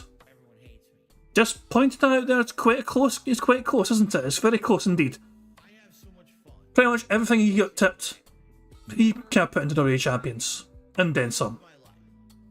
It is what it is, nothing he could do. Bugged gambling mechanics, dude. It's unbelievable. It really is. At this fucking point in time, it never ends. It really never fucking ends, does it? But there you go. That can explain why he has the finances all of a sudden. So he's been tipped very generously. The last few days, the last few streams. You might count the last four. The last 4 streams, he has earned $1,226. The last 4 streams, he has been very well supported. The last 4 streams, and he's not had a really, well, I guess technically the 22nd stream was a pretty bad one for him because I think he only got 2 glasses goals, but it bounced back strongly yesterday and all that shit, for fucking Sunday fucking bites and all that shit. Team Michael Gamer that's it as well, $50 tips here and all that shit. It's the same old garbage, You get what I'm saying though, Phil got a lot tipped to him recently because he's been begging hard recently, and this is how you can afford. Also, he was paid by YouTube as well. He got paid by YouTube very recently. This is why he's got fucking money available for these things right now. So we'll go from there. No, I probably won't have any updates anyway for at least a day or two. So not much else to say about it. Okay. So anyway, welcome to the Level 1 podcast. We're finally here. Now here's the thing. Oh, excuse me. The good news is there's no really bad things going on outside of the car today. There's no real game news today. It's a quiet day. what I'd like to do is quickly go through the schedule for the week. Then I want to give you all an update on basically what's going on with the fact that yesterday I made a very public video to the internet saying I want to be interviewed, okay? Because I do have a couple of people, well, I'll tell you in a second. I don't know why I would even jump the gun, okay? Here's what we're doing schedule-wise. Today, it's Gotham Knights continuing on in the first stream, followed by a Plague Tale Requiem on the late stream, so it's literally a double new release day, playing both of the new releases for the week back-to-back. I'm excited for that. I like both games. We actually ended Gotham Knights on a cliffhanger a couple days ago where apparently Alfred is not answering when they're trying to communicate with him, so I'm interested to see what happens. Can we find him, what's going on with that, and go from there. We're going to start playing with the Red Hood again today, and try to use new abilities and things that we've unlocked as we play and go from there, and I'll continue to alternate the characters, and let's see how the game goes, okay? Tonight, 6:45 p.m. Pacific Time, it's Plague Tale Requiem. We'll see what happens with that. It's a fun game. A lot of dark stuff happening, a lot of death, a lot of gruesome sickness and nastiness. And the plot is actually getting quite interesting, where basically our heroes have been separated from the rest of their family purposefully because they felt that the family was holding them back. And now they've actually teamed up with a former villain. And I'm not going to really spoil about that. I'm just going to say, you know, that's what's going on with it. And it's exciting. I'm excited to play more tonight on the late stream. Okay? Tomorrow, it'll be a major stream of a Plague Tale, and that's going to be paired with Disney Dreamlight Valley. We actually had a really chill stream with Disney the other night. There was a lot of fun interaction, a lot of progress in the game. We are trying to work towards the new content that was actually just released last week with a patch, but it's going to be a while, I think, till we get to it. So chill fun tomorrow night, and then what we're going to do on Wednesday, we're going to flip the streams from what we did today. It's actually going to be Plague Tale on the first stream, and it's going to be Gotham Knights on the late stream, okay? If you haven't noticed, that's a lot of Plague Tale. It means 2 hours of Plague Tale tonight, 3 hours tomorrow, and 3 hours on Wednesday. As long as everything goes fine, you know, at some point, the car's going to get diagnosed. I'm going to have to pay for it to get fixed. I have to go pick it up. That might throw a monkey wrench into the timing of our streams, but I'll let you know if and when, you know, that's happening, so people know when to expect if there's something that'll be a little different, okay? But yeah, that's around 7 to 8 hours of Plague Tale continuing on this week, added to the already, let's see here, about 10 hours of Plague Tale that I've already played. So if the game truly is around 20 hours long, as people have said it is, we will likely be either at the end or beat Plague Tale. I think we'll be at the end, but we won't beat it yet. That's what I'm thinking, because the game has some challenging parts, and I am looking for optional items and things in the game. It's not like I'm trying to coast through it and skipping stuff, so we'll probably take, you know, our time with it, but we'll probably be near the end by the end of the stream on Wednesday. All right. Friday is a double new release day. It's both Resident Evil 8's DLC as well as Call of Duty Modern Warfare 2. Okay. All right. I'm going to time this person out, and if they continue to spam the chat with bullshit, I'm just going to ban them. They're an idiot. Mr. Game Master, I did get your super chat, yes, but we don't shout out contributions on the stream until the end of the podcast. That's when I have a whole segment where I do shout outs. Thank you for your contribution. I really appreciate it, but it did come through. Don't worry. Okay. All right, so, Friday, double new release day. Modern Warfare 2, Resident Evil 8 Winters DLC. You guys are currently voting on what you want to see me play more, because there's 4 options here. The single player of the Resident Evil 8 DLC, the reverse multiplayer mode of the Resident Evil 8 DLC, the campaign of Modern Warfare 2, or multiplayer of Modern Warfare 2. Let's take a quick update here, and let's see what you guys are voting for, all right? I have not checked the results of this poll at all. So let's see what you guys voted for so far, 24 hours after I posted that up. Let's find out. Whoa, now this is interesting. Okay, here we go. I'm just going to read over 1,000 people who voted already. Thank you for the votes. Resident Evil 8 Winters Story DLC, 28%. Hold the fuck on. Whoa. What the hell was that? Okay, here we go. I'm just going to read over 1,000. So he's picking his little fucking eyebrow. 1,000 people who voted already. Thank you for the votes.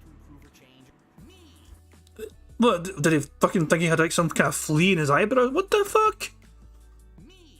Let me pull a hair out, then let me examine the hair in my eye. Get the fuck out. Jesus Christ, man. It's fucking falling apart right in front of our very eyes. Resident Evil 8 Winters Story DLC. Sticky Man's asking what's the difference between point at screen and pointing at text. When he points at text, he's pointing down the way towards text on the screen. When he's pointing at the camera, he's basically pointing towards us. He's pointing his finger down the lens. Point at camera and point at text are 2 very different things. They're both available in the card. Today, points at text is the only thing on there. But yeah, we've got points at camera, which is another option as well, which is where he points down the camera as if he's directly talking to you, the viewer. 28%. It's a good chunk. More than a quarter of you want to see me do the story of Resident Evil 8's DLC. Resident Evil 8 Reverse Multiplayer DLC, 6%. So what you're telling me is out of all the things that are coming out Friday, the multiplayer Resident Evil 8 is the least interesting to you at this time. Fair enough. Call of Duty Modern Warfare 2 campaign, 33%. Wow, I'll be honest, that's more than I thought. I thought that there would be some people who want to see me do the campaign, but I didn't know there would be that many. Call of Duty Modern Warfare 2 multiplayer, also 33%. Now, here's the thing.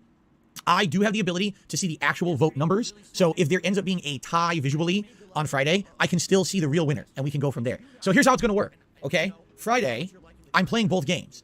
But what modes I play is going to be determined by this poll. So, for example, if Resident Evil 8 Winter Story DLC remains ahead of the multiplayer, we're doing that on one of the streams. And then whatever is ahead between the campaign and the multiplayer Modern Warfare 2 will be the other stream.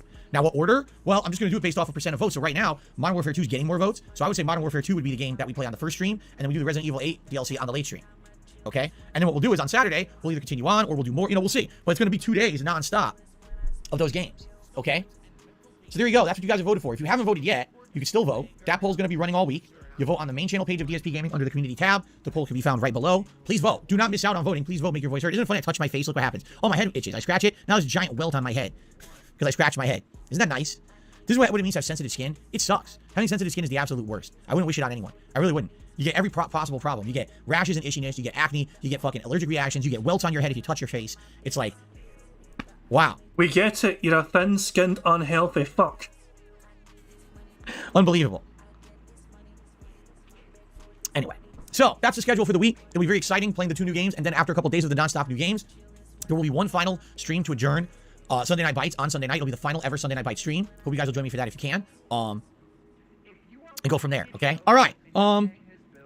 Cool. Now, the one major thing I have to talk about today before we get shout-outs is a follow-up on yesterday. If you remember yesterday, I made a big announcement video. I'm looking to be interviewed by someone. It could be a very candid interview, but essentially what I want to do is for the first time ever have the ability to publicly defend myself against all of these allegations that people have thrown at me, all right, over the years. Because we're not talking, this is how you don't play. This is how you don't play is publicly documented that I sucked at games and made bad gameplay videos back in the day. We're not talking about my embarrassing O-face moment from 2016 that's well documented. Everyone knows it happened. I fessed up to it. Money. We're talking about... Yeah, yeah. Money, money. Oh, money, money. Yeah, yeah. Money, money. Thank you very much for Super Chat. Andrew Michael, who says, Phil, I need your money or else I'm going to go broke, dude. Also, Phil, can't wait to get 2 new games of money that he didn't even earn. Yeah, pretty much. Yeah, well, that's Phil for you. Phil was famously once said, once you give him money, that's his money. He's very famously said that, or infamously said that one time. Once you give me money, that is my money. It doesn't consider fan donated money or whatever. It's just like, you give him money, that is all for him. So that's just Phil for you. It's just, yeah. He's a greedy bastard, and he's always going to be a greedy bastard. It's classic Phil. The insane conspiracy theory bullshit that people have fabricated and made up based on little nuggets of truth, but extrapolated into these giant balls of bullshit all over the internet. I'm tired of them. I'm tired of basically having big YouTube channels do countdown videos and including me in their fucking... Hooray! Said tired. That's a double bingo.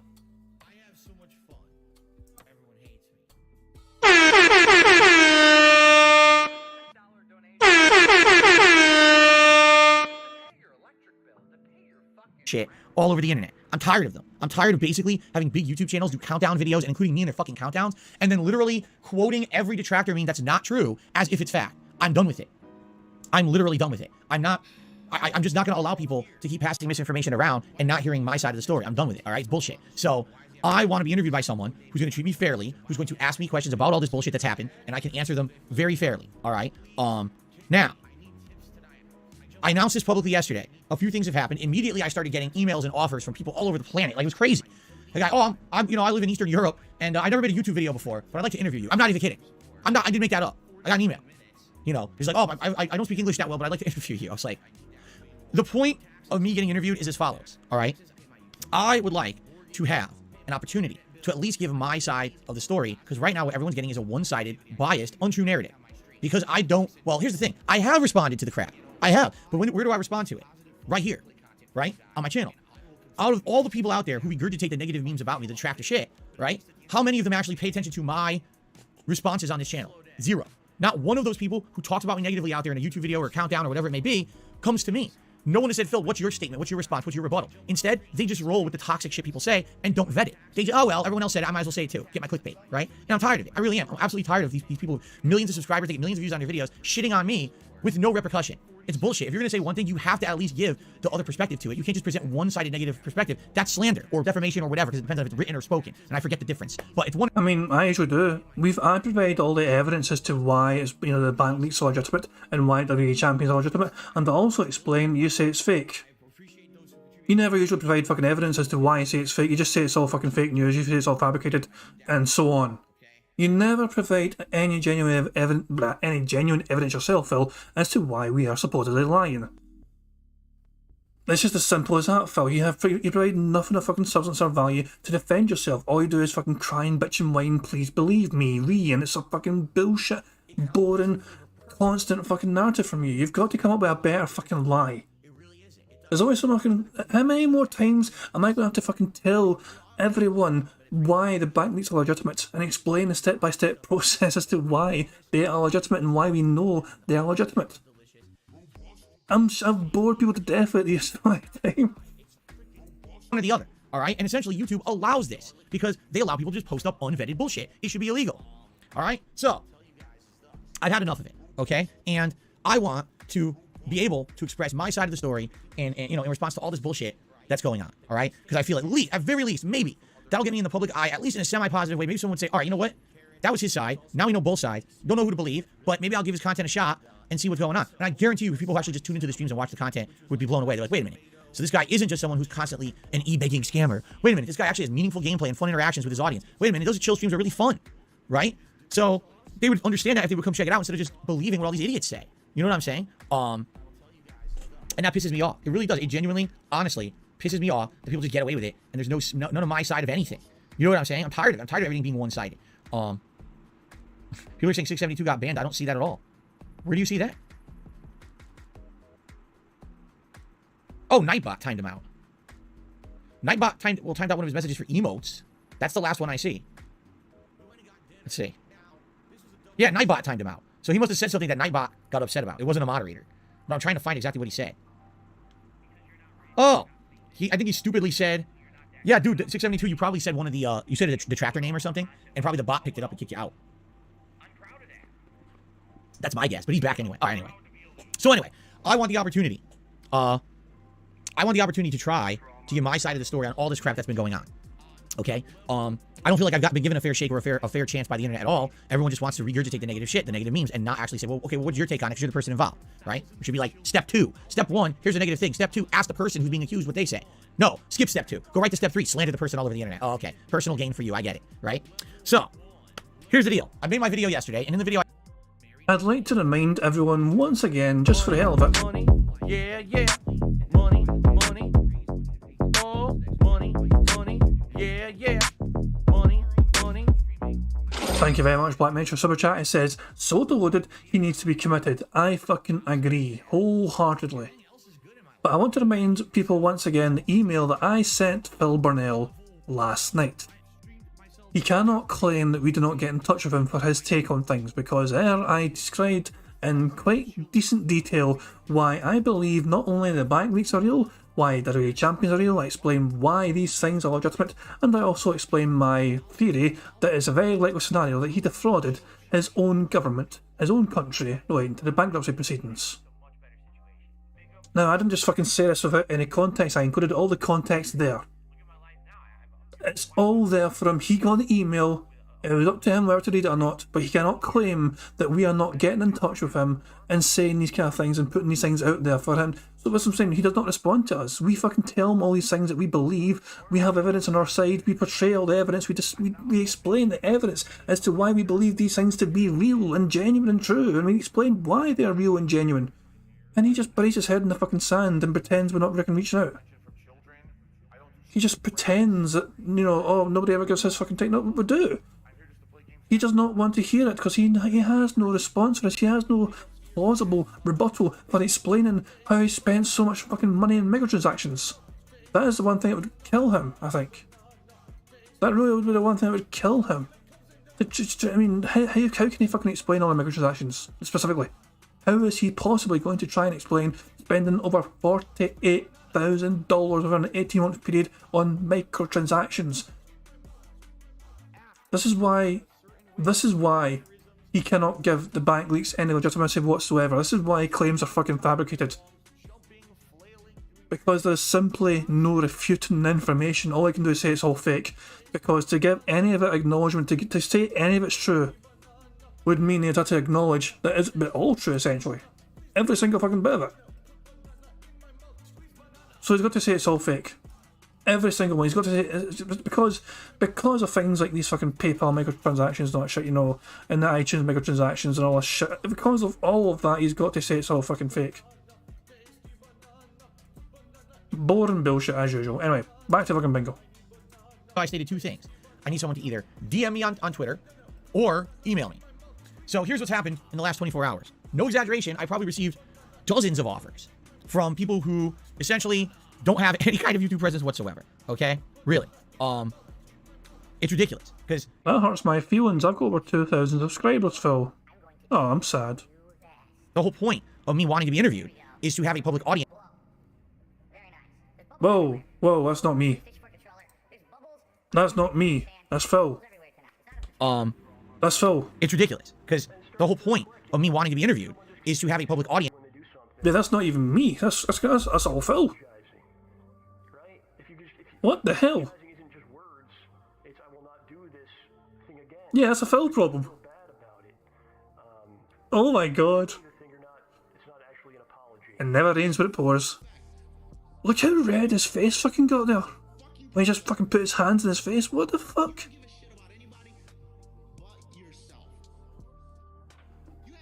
I would like to remind everyone this is 1.5 speed.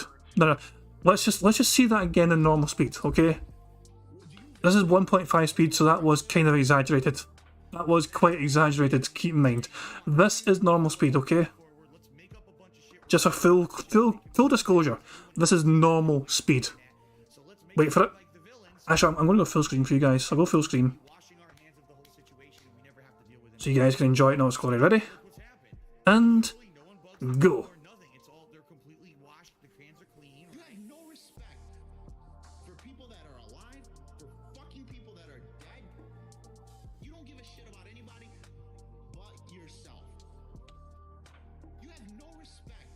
I was just waiting for him to fucking fix it. There we go, he's fixed it.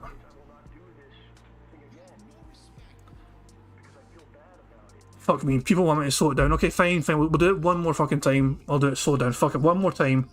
Do people want 0.75 or 0.5? I'm only going to do slow motion once. So 0.75 or 0.5. Pick one or the other.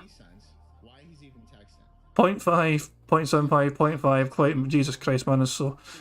Guy, don't have 0.5. Okay, fuck it. 0.5. Only done this once. 0.5. Go for it, Phil. And I'll say it again. I actually do play some mobile games. I do.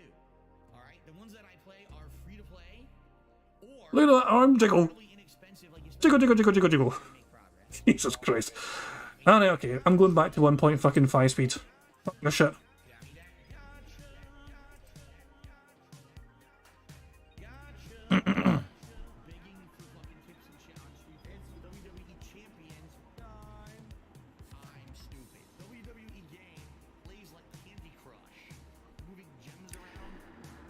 Welcome to the Level 1 Podcast Part 2 for Monday the 24th of October 2022. Oh, they stopped recording. It actually stopped recording. I just thought I fucking, disconnected his fucking mic or something. He actually had to fucking record. He's gonna have 2 parts to this fucking garbage. What the fuck? Welcome to the Level 1 Podcast Part 2 for Monday the 24th of October 2022. Yes, as if we didn't have enough issues going on today with my life already, the microphone malfunctioned. So I had to restart the entire setup and now you guys can hear me again. Okay. Let's try this again, shall we? So, yesterday I made my announcement to the internet. I want to be interviewed by someone who has reach and someone who, when I talk to them, basically will be able to give my side of the story to a new public audience that it doesn't get because everyone just gets the negative. No one gets my take. All right? There you go. So, first thing, I'm not even exaggerating, dozens of emails from people who have absolutely no internet following whatsoever. They admit I'm a small-time guy or I don't even make videos. I have no experience interviewing, or some of them do have experience interviewing, but basically don't have any kind of clout or following, so their interview essentially would get zero visibility. Listen, I appreciate people who are saying, I feel that if I were to interview you, I would give you a fair shake, and that's why you want to go with me. I get that, but there's no point in doing that if it's someone who's actually smaller than me. Like, if the interview would get no attention, I might as well talk to my wall right here, right? And it would be just as effective. So this is not me in any way, shape, or form downplaying or down-talking smaller time YouTubers, smaller time content creators, or journalists at all.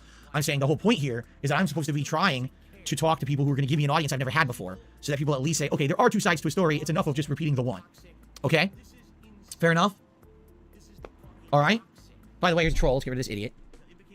It's not even a troll of me. It's a troll of someone else, which is really messed up. You shouldn't be trolling people on my stream when it's not even, I'm not even the person you're trolling. At least have the respect to troll the person whose stream you're on. or disrespect, but at least be pertinent, right? Anyway, let's continue. Jeez, what an idiot.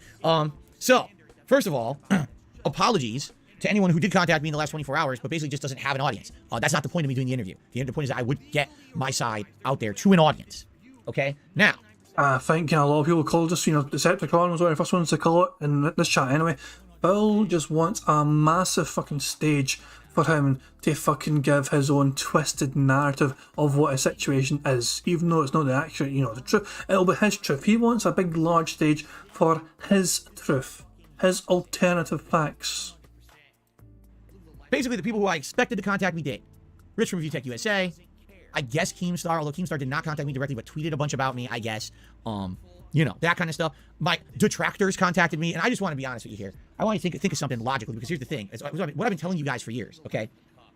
The people who spend all this time hating on me, researching private things about my life that have nothing to do with my content or my streams, and trying to essentially air those out on the internet to hurt me, okay? These people, basically, there's no point in ever speaking to them. Because with those kind Was I too truthful, Phil? Was I way too truthful with the information I put out there? Was my email too hard-hitting? I mean, what's wrong with the truth? It's what I believe is accurate information, Phil. If I see somebody like you manipulate people and lie to them in order to try and squeeze as much money out of them, I'm going to call you out for being a toxic piece of shit. It's just a natural fucking thing for me to do. I'm sure I wasn't the only one, by the way, you know what I mean? But I'm thinking that, you know what? I am thinking at least glanced over my email and probably rolled his fucking eyes. Let me just remind us a wee bit. people who spend all this time hating on me, researching private things about my life that have nothing to do with my content or my streams, and trying to essentially air those out on the internet to hurt me, okay? These people, basically there's no point in ever speaking to them. Because with those kind of people, you're never going to win them over. I told you if you fucking proved me wrong, I'd hold my hands up. I'm live on stream right now, and I'll hold my hands up if Phil was ever able to prove me wrong. I will say, guys, I was wrong. Phil proved his innocence to me, and I was wrong. I would tell it if I lied. Yeah, yeah. Money, money. Oh, money, money. Yeah, yeah. Money, money. Money, money. Yeah, yeah. Money, money. Oh, money, money. Yeah, yeah. Money, money. First of all, thank you very much to Bart Wells for super chat. It says, I bet Phil is talking to several people, wanting to do several interviews to siphon off as many viewers as possible. It'll be the RTU computer scam again, but with interviews. It could very well be, yeah. Someone actually suggested that on Twitter earlier on. Imagine if he has like 4 different days with 4 different content creators doing interviews with them all. Could very well happen. Prophet says, thank you very much, Prophet, for super chat. It says, you have to ask, was all this planned? Phil and OIC planned the Snorlax situation, which led into review bots and fake engagement and wants an interview. It could very well be. It might very well be. It all tied together. It can be coincidental. It might all be linked. Don't know. It's hard to tell with Phil in these days. It really is. But it's one of those things. You don't think he's a good fucking actor, but then again, if this is all planned up, then Phil's not a bad actor after all. It's bizarre. It really is. You never can tell with Phil Burnell. That is one thing I'll say. Whenever you say one thing, they say something else. It's called moving the goalpost. You know what I'm saying? Like, if I literally went on an interview with one of those people, okay, and they said, okay, here's all the negative things we said about you over the years, and I actually had supreme concrete evidence to disprove every single piece. I would genuinely hold my fucking hands up and say, fair point. I am not... Why does he think I'm not going to fucking accept genuine fucking evidence? I am all about trying to be as, provide as much forthcoming evidence and factual information as possible. I don't like getting into fucking hypotheticals. I do like trying to come up with some ideas as possibilities, but I'm not going to fucking put forward these things as what I believe is factual information unless I believe and genuinely, I'm convinced it's fucking factual information. The bank leaks are factual information. You guys know why I think it's factual information. WWE Champions is factual information. Secret Limited made the next video detailing all the evidence that points towards Phil playing that fucking WWE Champions game. And I believe I'm not got concrete evidence on it, but I genuinely do fucking believe, even though, as I'm saying, because of the bank leak information, because of his addiction to WWE champions, all tied together, I believe he used his fucking mobile gaming expenses and passed it off as business expenses when it's a fucking private fucking hobby of his, it's a personal expense. He passed those fucking expenses off as business expenses to help with his fucking bankruptcy. To me, it makes sense that he fucking committed bankruptcy fraud to his own country, to his own government, because he did not want to, he had no fucking other explanation. All he could do, even though fucking microtransactions, this is why he fucking went on about microtransactions on his fucking phone call. The phone call, the bankruptcy, remember the fucking phone call he had? He had a fucking phone call, the fucking Nancy or whatever, and he fucking said and explained in detail about microtransactions all of a sudden. Why the fuck would Phil all of a sudden fucking go on about microtransactions when it does not fucking play a relevant part of his fucking content whatsoever? Because he had to fucking have some sort of explanation to them listening to the fucking call when they were looking at his fucking financial information and they see all these fucking microtransactions appear on his statement. They're going to fucking have to wonder what all this relates to, and he's going to have him to give them a good fucking answer. And he's going to trust him. He's going to have to trust that these fucking people are not going to actually look at his channel and check for themselves whether there is anything like that. So I am getting way too fucking carried away. I know, guys. I'm fucking just speaking way too fucking rapid mode.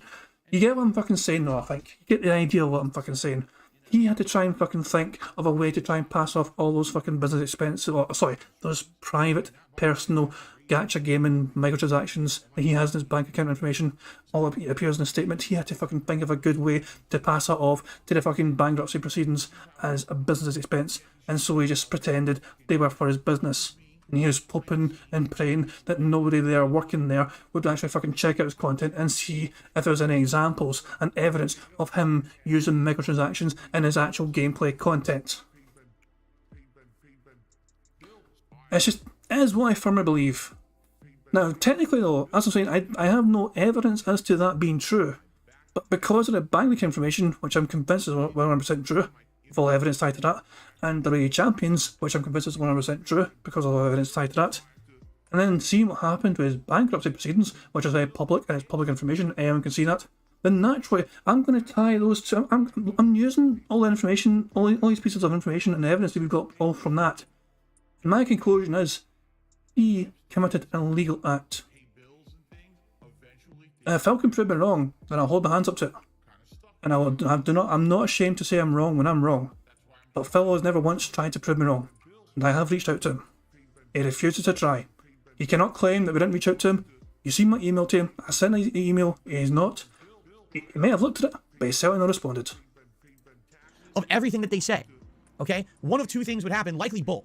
The first thing would be, that wouldn't be enough for them anyway. They'd have 10 other new things to bring up out of nowhere. Literally, like out of nowhere, you know? It's like, huh? But that's how they are. It's called moving the goalposts. No matter what you say or do, it's never good enough. Because here's the thing. Here's the true thing about it. They benefit off of my misery. Okay? They are misery brokers. The only reason these people have any kind of attention or clout on the internet is because they stalk me and make fun of me and try to ruin my life. If that didn't happen, they have nothing to do. They're not permanent. They disappear. They go away overnight. All right? They're afraid. They are genuinely afraid that they wouldn't have something to talk about. So to them, it doesn't matter what I say, do, or disprove. They're always going to have something new to bring up or make up because that's exactly what they're doing. They're just based off of people's misery, so keep making them miserable, right? That's number one. Number two, and here's really the key factor in all of this. If they ask a question and I have concrete evidence to disprove what they're saying, what's going to happen if that evidence now leads to something else that they're not supposed to know or could be damaging to me or my family? Like, for example, I'm going to give you a perfect example of something. It's one of the dumbest things I've ever heard, all right? I'm not kidding you. One of my detractors emailed me last night and said, I'm the one you need to convince. You don't need to convince anyone but us, because if you convince the detractors, then we'll basically do a 180 or whatever. It's a lie. It's a blatant lie, because you can't convince these people anyway. But basically, here's what they said. I'm not kidding you. A detractor wrote me an email, and this is what the email said. Show me your bank statements from a couple of years ago to disprove... Oh, that sounds like me.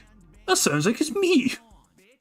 Why would older financial information hurt you, Phil? Your bank account information was real. It's like, that is everything that is public information. There's nothing that is private information there. Everything on your bank statement would be, it's publicly available anyway. It's known. Yeah, it looks like he's talking about me. All the slander on the internet about people saying you spend money on this and this and this. They actually want me to... Yeah. Money. Oh, money. Yeah. Money. Thank you very much to Prophet for a super chat. It says, lol, so he has evidence, but he can't show it. Exactly, it looks like it. We just have to believe Phil has evidence. Phil has evidence, but he doesn't want to show it. I'm getting asked to rewind it a bit, so I'm going to rewind it. Play it out. things I've ever heard. All right. Okay, there we go. I'm not kidding you. One of my detractors emailed me last night and said, I'm the one you need to convince. You don't need to convince anyone but us, because if you convince the detractors, then we'll basically do a 180 or whatever. It's a lie. It's a blatant. By the way, I didn't say that. I did not actually say that. I'm pretty sure. I mean, I could be wrong. Hang on. What did I say? A chance to prove me wrong. I am one of the few detractors who actually think you've been guilty of criminal activity. If you can prove me wrong, I'd gladly hold my hands up and admit you proved innocence to me. However, the evidence seems to indicate otherwise. So I didn't talk about any other detractors. Not one bit, and not once have I mentioned any other detractors really. I just talked about myself. I said I'm one of the few detractors who actually thinks you have been guilty of criminal activity. So Phil was putting words in my mouth. If he is talking about me, by the way, I'm not sure. It could be possible that Phil had another email from a detractor who wanted the bank account information to Phil to do this. And I did say in the email here, by the way, I did say, what did I say? Where did I say it here? How can you counter this effectively? I actually have a method for that. If you're honest in saying everything from the bank leaks are fabricated, then you would not object to showing off an older bank statement which falls within that 18-month period of time which is covered to absolutely debunk that the transactions that have been claimed to have happened that day did not actually occur. Because how could people hurt you significantly with older information? It would be an incredibly effective manner to completely shut down the distractor side of things. That is what I said to him. Just full clarification, that is what I fucking said. You don't need to convince anyone but us, because if you convince the detractors, then we'll basically do a 180 or whatever. It's a lie. It's a blatant lie, because you can't convince these people anyway. But basically, here's what they said. I'm not kidding you. A detractor wrote me an email, and this is what the email said. Show me your bank statements from a couple of years ago to disprove all the slander on the internet about people saying you spend money on this and this and this. They actually want me to show you my real bank statement. That would be proof for them. Okay? Let me think about this for a second. You want me to show you the bank that I do business with, likely information in that's going to be personally harmful to me. Why? It's years old. It's years old, Phil. I'm talking about fucking information from like March 2020. 2.5 years ago. Are you telling me, Phil, that information you have from 2.5 years ago is harmful to you? I mean, I'm just kind of, here, I'm kind of curious here. Let me scroll up to the top of this. The very early information on the bank leaks has Phil spending $2.39 on PayPal microtransactions, $7 on PayPal microtransactions, then getting 2 large credits randomly, and then him paying his accountant. This is basically the very old information he's got. Is there anything here do you think that could harm Phil? Anything here at all? I mean, that's just fucking imagine. I'm going to assume that Phil is claiming this is all fabricated, so obviously the information on here is apparently not what is on Phil's bank account statement. He has got completely different information which is apparently going to hurt him. All the information, I mean, is known anyway that Phil's got at his end. The least Phil could have done was fucking send me a goddamn response. Instead he fucking calls me. I assume he's talking about me. But it's very possible he's talking about another detractor who also asked for this information. Okay? Because if you know where I shop, if you know where I go, if you know what I'm spending money on, if you know, maybe probably get the bank account number, if you get any of this personal information, any of that could be used to hurt me or slander me further. Okay? I've had identity theft happen to me. Alright? Pal, you fucking constantly brag about going to Costco, pal. We know you fucking go to Costco. You fucking tell us you go to fucking Costco. We know your fucking day off is. We know you plan to go to fucking Costco this fucking week. You, yourself, have put yourself in danger, and that, using your logic, you put yourself in fucking danger, because you fucking told everyone you're going to fucking Costco, or plan to go to fucking Costco this fucking week, on your goddamn day off. You fucking moron. That doesn't fly with me. That does not fly with me whatsoever. Someone impersonated me multiple times, trying to spend my money, trying to rack up my accounts, trying to do things that are fucked up. At one point last year, I had no money, because my account ended up getting frozen for fraud, and I didn't have money for about a month, and I was really struggling, and I was behind on everything. It fucked me over. You know, and this was a time when I was trying to... Yeah. Money. Oh, money. Yeah. Money.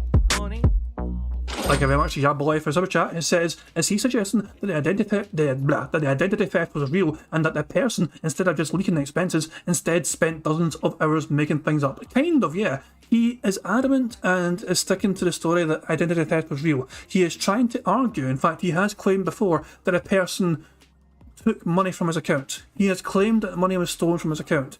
He claimed up to $9,000 was taken from his account. 3,000 here, 3,000 here, 3,000 here. He said those words back in August.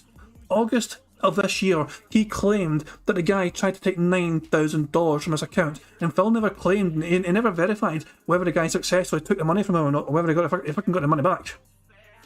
So Phil all of a sudden had $9,000 just resting in his fucking account for a guy to fucking take. Just let that sink in, let that unbelievable fact sink in for a moment. Phil suddenly has fucking $9,000 just resting in his fucking account, doing absolutely fucking nothing for a guy to just fucking yoink.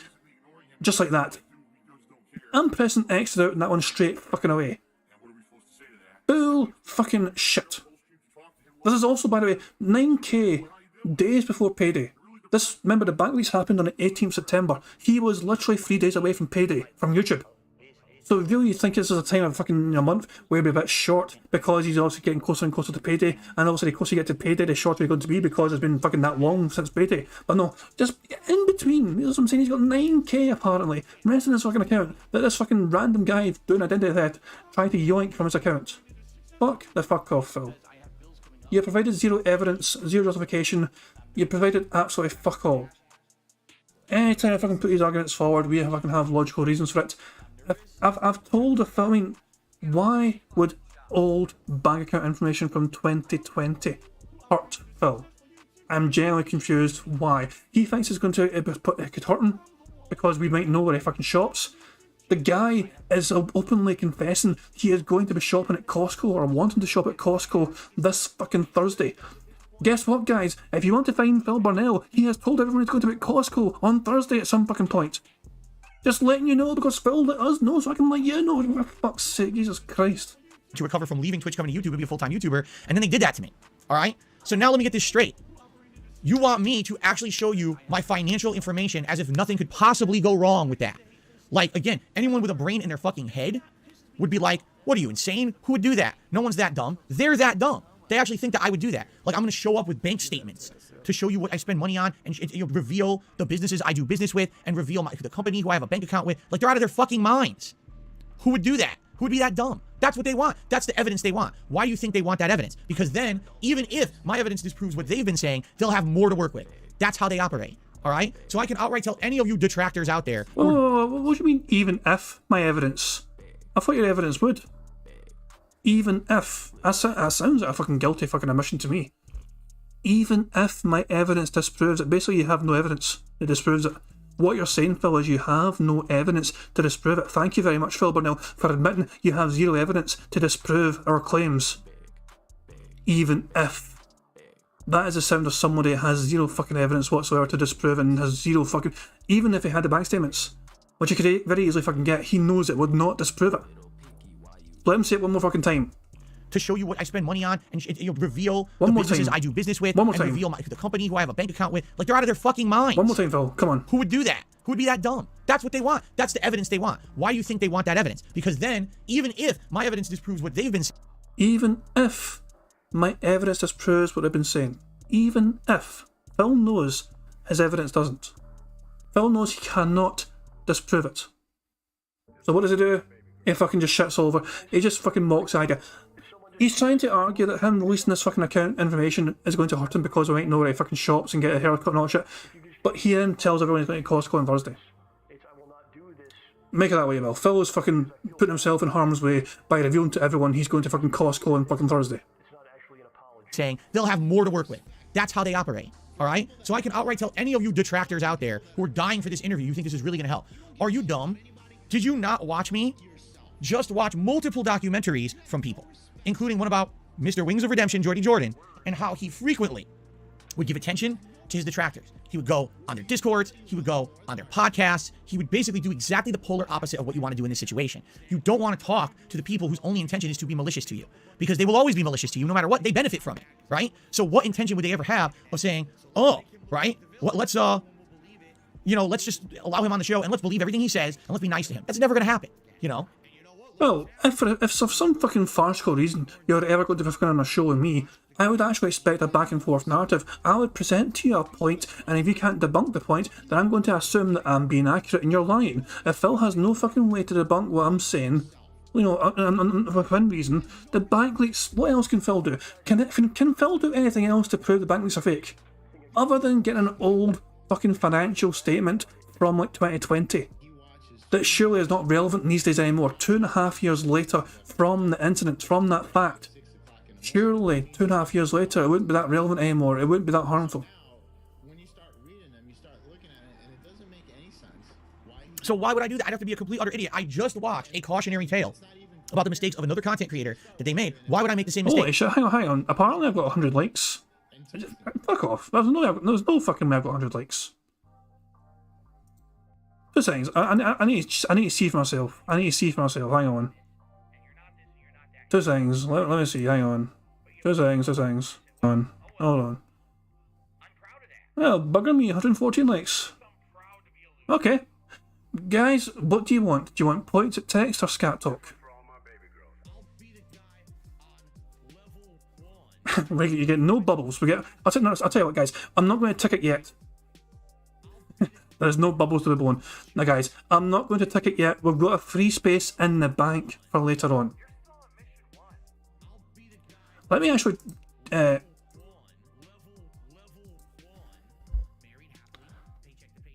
seconds. There we go. I'll indicate at the top bar. Yes, free space. Yes, we've got a free space. We'll sort out the free space at the very end, guys, alright? Hopefully, we can get him pointing at text in some capacity, or even doing scat talk in between then. Psycho Dad is asking, I could show you all my bank transactions from any month without it giving you any identifying information. Phil is giving a nonsense reason for why I can't do it.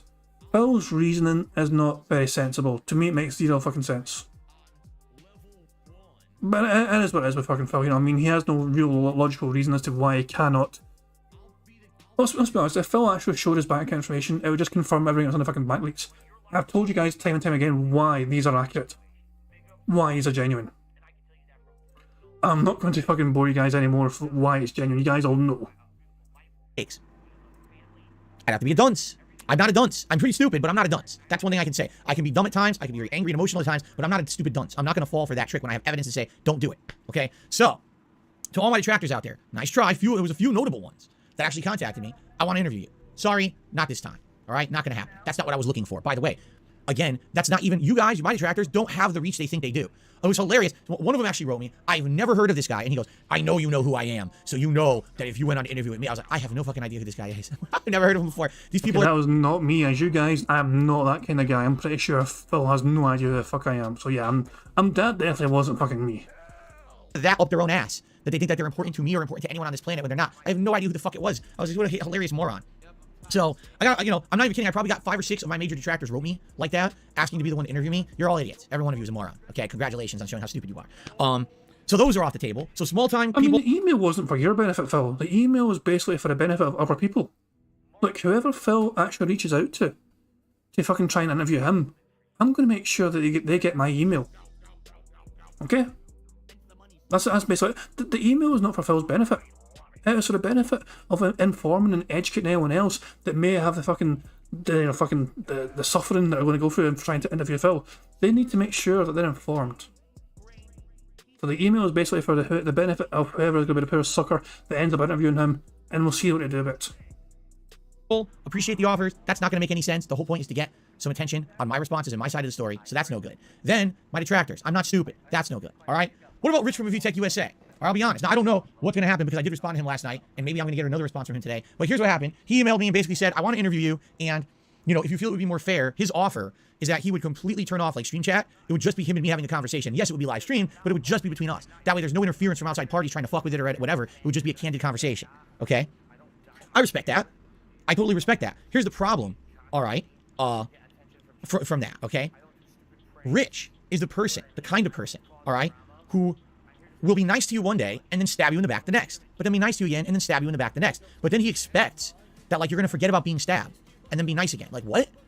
What are you talking? No, that's not how normal people are supposed to be, especially people who are professional and respect each other. You don't act like that. You don't one day say, oh, I'm going to be nice. I'm going to come on your stream and I'm going to talk with you and interact. And I'm going to tell my viewers you make good content and to come support your content. And then the next day, you're going to open up your own stream and you're going to watch a bunch of detractor videos about me that literally, again, it's the same slander, the same shit everyone else already knows. And then, oh, wow, I didn't know all that about Phil. I'm going to cancel my membership to his channel because I'm enabling him with this membership. And, wow, I never knew. And then, of course, what does that urge everyone to do? Anyone who was supporting me will go ahead and do the same thing. And everyone just outright believes the negative shit that he just watched in the detractor video as if it's fact, right? And that's just terrible, terrible behavior. It just is. You can't be both ways. You just can't. Rich wants it both ways. He wants to pretend to be nice and get a nice interview and get all the exclusives and get all the happiness that comes out of having a positive interaction with someone. But he also, on a slow day when he has no work to do, right, he has no news, he wants to stab you in the back for personal gain. That's not how life works. He thinks it does, but that's not how life works at all, okay? I told him as much. And I even said in my email response to him, you know, I had a private conversation with you about how constantly referencing my embarrassing moment in 2016 hurts myself, my business, and my family. You know, my wife personally gets hurt whenever she sees people on the internet mentioning that moment. And you do it literally every time you bring me up. You show the picture and you bring it up like it's a joke. It's not a joke. It's not funny anymore. It was at one point. I thought it was hilariously embarrassing. What was I going to do? Now it's just like, it's 6 years old, over 6 years old. It's old ancient news from a lifetime before I even met my current wife when I was depressed and shit. It's different than who I am today. So why keep bringing it up? Oh, because it gets him the cheap laugh out of his audience. It gets him a quick rise. You know what I'm saying? That's what he's all about. So I personally asked him to stop doing it. He continues to do it anyway. Why the hell would I want to interview with Rich? Well, here's what would happen if I interview with Rich. Even if it was the most candid interview ever and I got all my answers out there, number one, Rich has already convinced his audience that all the detractor stuff is true. When he did all these streams watching the detractor shit, and then he says things like, oh, I'm enabling Phil, let me cancel my membership. You have convinced your audience that all the toxic shit about me is real, even though it's not. That's not fair. Why would you do that besides personal gain, which is exactly what it was? He got a big rise in attention when he did it. Everyone was like, whoa, wow, Rich really took it to Phil today. You know, that's what he was looking for. It's pretty messed up that he would behave it like that. Now he comes back to me and wants to interview me. Huh? What did you think I was going to say? Oh, I'm so delightfully happy. And here's the other truth of the matter too. All right? Rich has personally benefited from my misery for years and years and years. Way before all this stuff going on. He used to make these kind of Chicken Little, the sky is falling videos about me. He used to actually go and make videos like, DSP Gaming is crashing and burning. The views are low and the engagement's bad and everything's terrible and Phil's going to go out of business. He would actually make whole videos about that. You know what I'm saying? It's like, dude, do you not understand how doing a video like that is insanely hurtful to someone, especially if it's someone that's small. It's not like I'm a giant channel with huge clout and tons of reach anymore. That was 10 years ago. I'm someone who, you know... Why is he sweating so fucking much? What the fuck? I'm trying to make ends meet. I'm trying to get by. I'm trying to maintain a business. I'm trying to entertain an audience that likes me. You know, how am I supposed to do that when I got people like you making these shitty videos about me all the time? It hurts every fucking time he makes a video. And I gotta keep ignoring it, because the moment that I bring it up, it gives him more attention. It allows him to get a view boost and a popularity boost, and now guess what? He'll do it again and again and again, you see? So why on earth would I do the interview with Rich? What incentive is there? You've already convinced your audience that I'm a villain with the actions you took on your stream. You regularly treat me like a joke, right? Now all of a sudden you've decided you're gonna do a fair interview with me. I don't know, you know, after all that heinous behavior. That's not how life works. It's not, okay? Now, I did not get a direct offer from Keemstar. He apparently tweeted a bunch of shit. So here's what I have to say about that. It doesn't exist. Even if he was serious, it doesn't exist. I said, you want to make me a serious offer? You got to DM me on Twitter or you got to email me. And we'll talk about it, you know. You see what I'm saying? But Keemstar thinks he's above everything. Keemstar thinks, like, you must go to him. I will publicly tweet things out and you must be reading my Twitter feed to know about them. Remember, when he said he had an offer for me, he only tweeted it on his own Twitter account and he demanded I contact him. He phoned you. You ignored a phone call.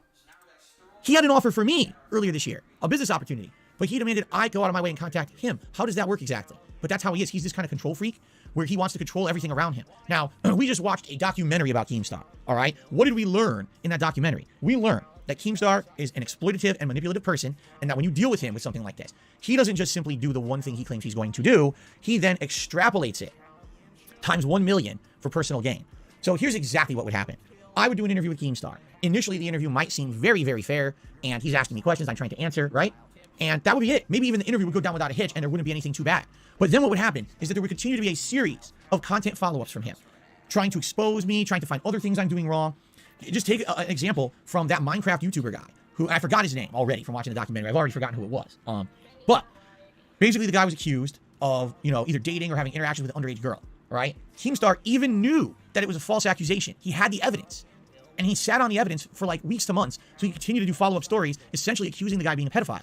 And then, later on, had him on his show and says, oh, I have the evidence, now he's innocent. So basically, he would ride that toxicity wave as long as he possibly could keep milking it for personal gain. And then he would try to, you know, manipulate the situation in a way, even if he knows what he's saying is bullshit. I mean, we even saw in that documentary, he made a whole situation up that he staged with the ex-girlfriend of that Minecraft YouTuber in order to create drama. So why in the holy hell would I have any reason to ever go on the Keemstar's show? I said the Keemstar. Go on the Keemstar's show. Why would I do that exactly? I would be a complete idiot, right? So number one, I didn't get an offer from him. He's just tweeting it into the fucking space. He's not even contacting me. I haven't gotten a formal offer of anything, so it doesn't even exist. And even if he did give me a formal offer, I wouldn't go on a show anyway. Okay? Now, what I will tell you is, I have been contacted by a couple other people behind the scenes. Some of them actually came in overnight, and I haven't even had a chance to respond yet. But yeah, I've had a couple offers from what could potentially be interesting. One is, I guess, an actual real legit journalism podcast show, gaming journalism, and they were already planning on doing an entire show coming up covering Kiwi Farms and the drama that Kiwi Farms creates when it has this community of people doing these messed up things to people. So they were already planning on doing a show about it, and now that this is happening with me, they actually, I guess, want me on their show. All right. Now, I don't know if this would make sense or not. This is a possibility. I would say, first of all, I don't know any of the people. I've never heard of them. All right. I don't know who any of these people are that do this show. All right. But maybe this would make sense. Maybe it wouldn't. I feel like if I do this interview with them, this would be a completely new audience. I don't think the people who would listen to this, like... One quick question. Phil claims he's never fucking heard of him. Why is that a bad thing? You think if they got a large channel and he's never fucking heard of him, that would be a good thing? Because if Phil's heard of him, usually that means a fucking negative connotation, some sort of negative connection there. Unless Phil has an idea of who he wants to fucking interview him. Phil must have some sort of idea of a large channel that he thinks would be good for him. The fact is, so that's the kind of criteria I think one important criteria for Phil is that he has to have some sort of idea as to who they are. He must want someone particular to actually reach out to him and go, hey, Phil, can I please talk to you on my show? The only question is, who the fuck could that be? A gaming journalism podcast would even know who I am. So maybe I could be the guy that they talk to learn about the things that have been said and done, on Kiwi Farms about me, and talk a little bit about it publicly, and almost like the pitfalls of being an internet celebrity and how it could be thrown against you, and how you could be stalked and harassed and all kinds of... I mean, I think, to be honest, Kiwi Farms and Phil is such a small fucking part of Kiwi Farms, in my opinion. I stay clear of the other kind of topics on Kiwi Farms, but some of that shit is like fucking like dark. It's a dark place to go down in fucking Kiwi Farms and you check out the other fucking sections on there. The worst thing that's ever happened to Phil relating to Kiwi Farms is, without a shadow of a doubt, well, it's between the backleaks technically. The backleaks technically are born on Kiwi Farms. I would argue as well the Escort Saga. The Escort Saga was kind of pretty bad for him, but it was thanks to Kiwi Farms that the Escort got fucking debunked. Fucking one of the moderators just went full absolute fucking beast mode and found out who the fucking person actually was behind the fake escort stuff, and it was like, okay, we know exactly who they are. Some random ass Dutch couple or something bizarre, the Bronze Grease or something, whatever the fuck they were. And yeah, it's one of those things where, but the bank leaks happened on Kiwi Farms. They were born in Kiwi Farms, and in my opinion, it is the thing that's caused the most damage to Phil Burnell in the last decade or so. The most damage, done to him in the last decade, as well as Liana dumping him. Liana dumping him also broke him, but the back leaks really opened the floodgates for all sorts of scrutiny on what he does with his fucking money. I'm telling you now, there's far more to be gained. That's what I'm saying. Imagine if I was Booth, right? If I was in Booth's situation, imagine you got access to Phil's bank account, and you see, oh, I can take Phil's money, but why? What would you gain from taking like Phil's last $100 in his account? Fuck all. But if you could get his transactional information, his historical information, the information is far more powerful than just a quick buck. Information has so much fucking power to it, which is invaluable.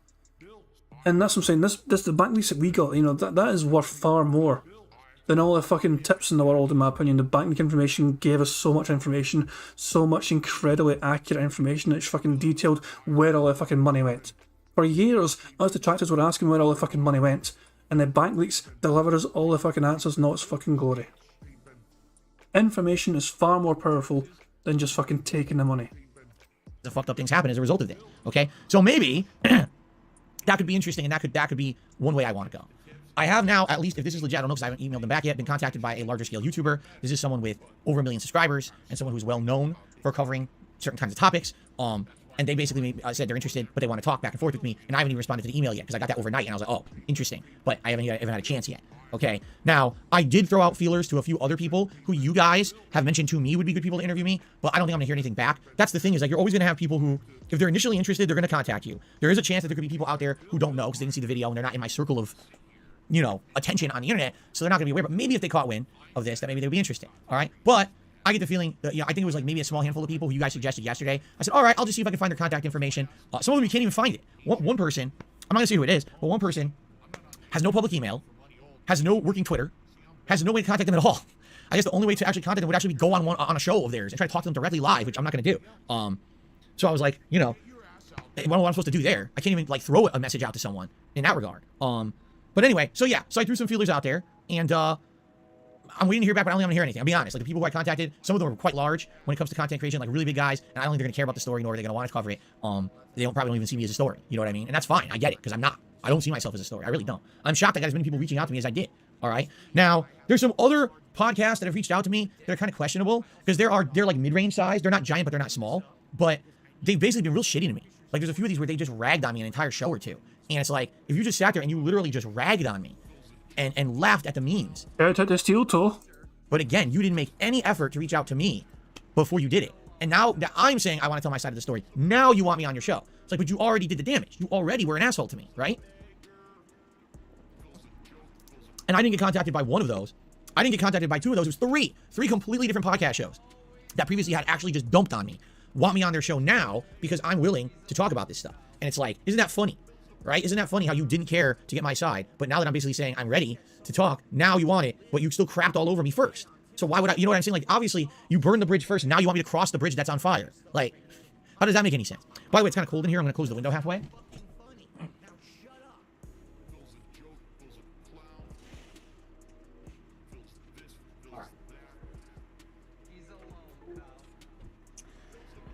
Oh, so anyway, I heard that he stepped on his cable, he disconnected it. You hear it again? Listen for a wee little beep. There it is. Oh, so anyway, yeah, so He's going to need to restart his stream now because he stepped on his cable. that's what's going on. I'm waiting to hear back from other places. And like I said, I have two, right now I would say I have two people who contacted me, not necessarily, you know, offers yet, but two people who contacted me that are intriguing. Like I said, maybe being on a gaming journalism website's podcast that's reputable, and if they're actually going to cover an entire story about how Kiwi Farms, you know, works, and then have me on to talk about some of the ridiculously nasty things that have happened to me as a result of that site existing, and having, you know, the things on it about me that it does, that could be interesting, and that could appeal to a whole new audience, okay?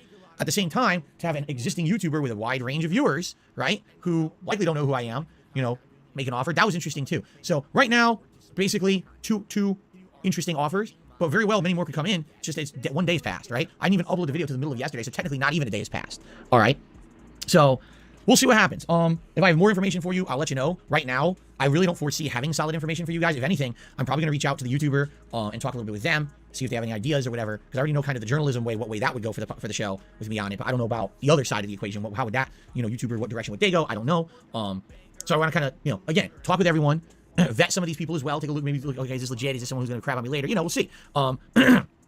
So yeah, that's the deal. And if I have any more information, I'll let you know. If I hear back from some of the bigger people who I contacted, I'll let you know. I doubt it. I doubt that's going to happen. Again, I want to reiterate something. You got people in the chat saying, well, this person just said they'll interview you. This person said they didn't contact me. The only way for it to be legit is the person to actually reach out to me and contact me. It doesn't matter what they said on their show. It doesn't matter what they tweeted. They have to contact me and say, hey, Phil, I'm interested. You can either DM me on Twitter at @theycallmedSP, or you can email me, darksidephil@hotmail.com. It's very simple. You have to reach out and say, hey, yes, I am interested. Not, oh, I'm going to talk about it in the middle of my fucking podcast randomly and expect that I'm listening to the show to hear you. That's not going to happen. All right? Okay? All right. So anyway, that's what's going on there. Okay? Fair enough. That's it. That's the update. We're already late, so let's do shout-outs and, you know, maybe be able to wrap it up here and just get started with gameplay. Obviously, guys, I'm not gonna be stupid here. I'm not gonna be dumb and beat around the bush. Yeah, support this week would be great. I already dropped $200 on a tow truck to get my car to the shop. I have no idea what the shop is gonna tell me. It could be something cheap. It could be something insanely expensive. It's going to hurt, no matter what it is. Okay? So if you want to help out, by all means, please do. And thank you. You don't have to. It's optional. But yeah, you guys know me. You know I'm transparent. You already know things are tight around here. And the fact that this is coming up out of fucking nowhere, unexpectedly, you know, it's crazy how life works. And you know, I don't have credit. I don't have any credit. So I have nothing to back up and pay this with at all. So I gotta see what happens. All right. So yes, if you can help this week, by all means, please do. And the best way to support would be tips, because tips I get right now and I can use to literally pay the bills, right? Pay for whatever this car bill is going to be, whatever it may be. All right, that would help. But I'm not demanding anything. I'm not asking for anything. I'm just saying this is what's going on in my life. All right, fair enough. All right. So let's do shout outs. Let's start off on the YouTube side of things. Veer Ladair re-upped their membership for 2 months and said 2 months. Poggers baby. There you go. Poggers baby. Poggers. I don't even know what that means. Poggers. Yeah, fucking boomer. Look on, somebody just renewed the membership. So Phil, please fucking point to the memberships. If Phil points his memberships, that's a bingo. Isn't that like Twitch? Money, yeah, yeah. Money, money. Oh, money, money. Yeah, yeah.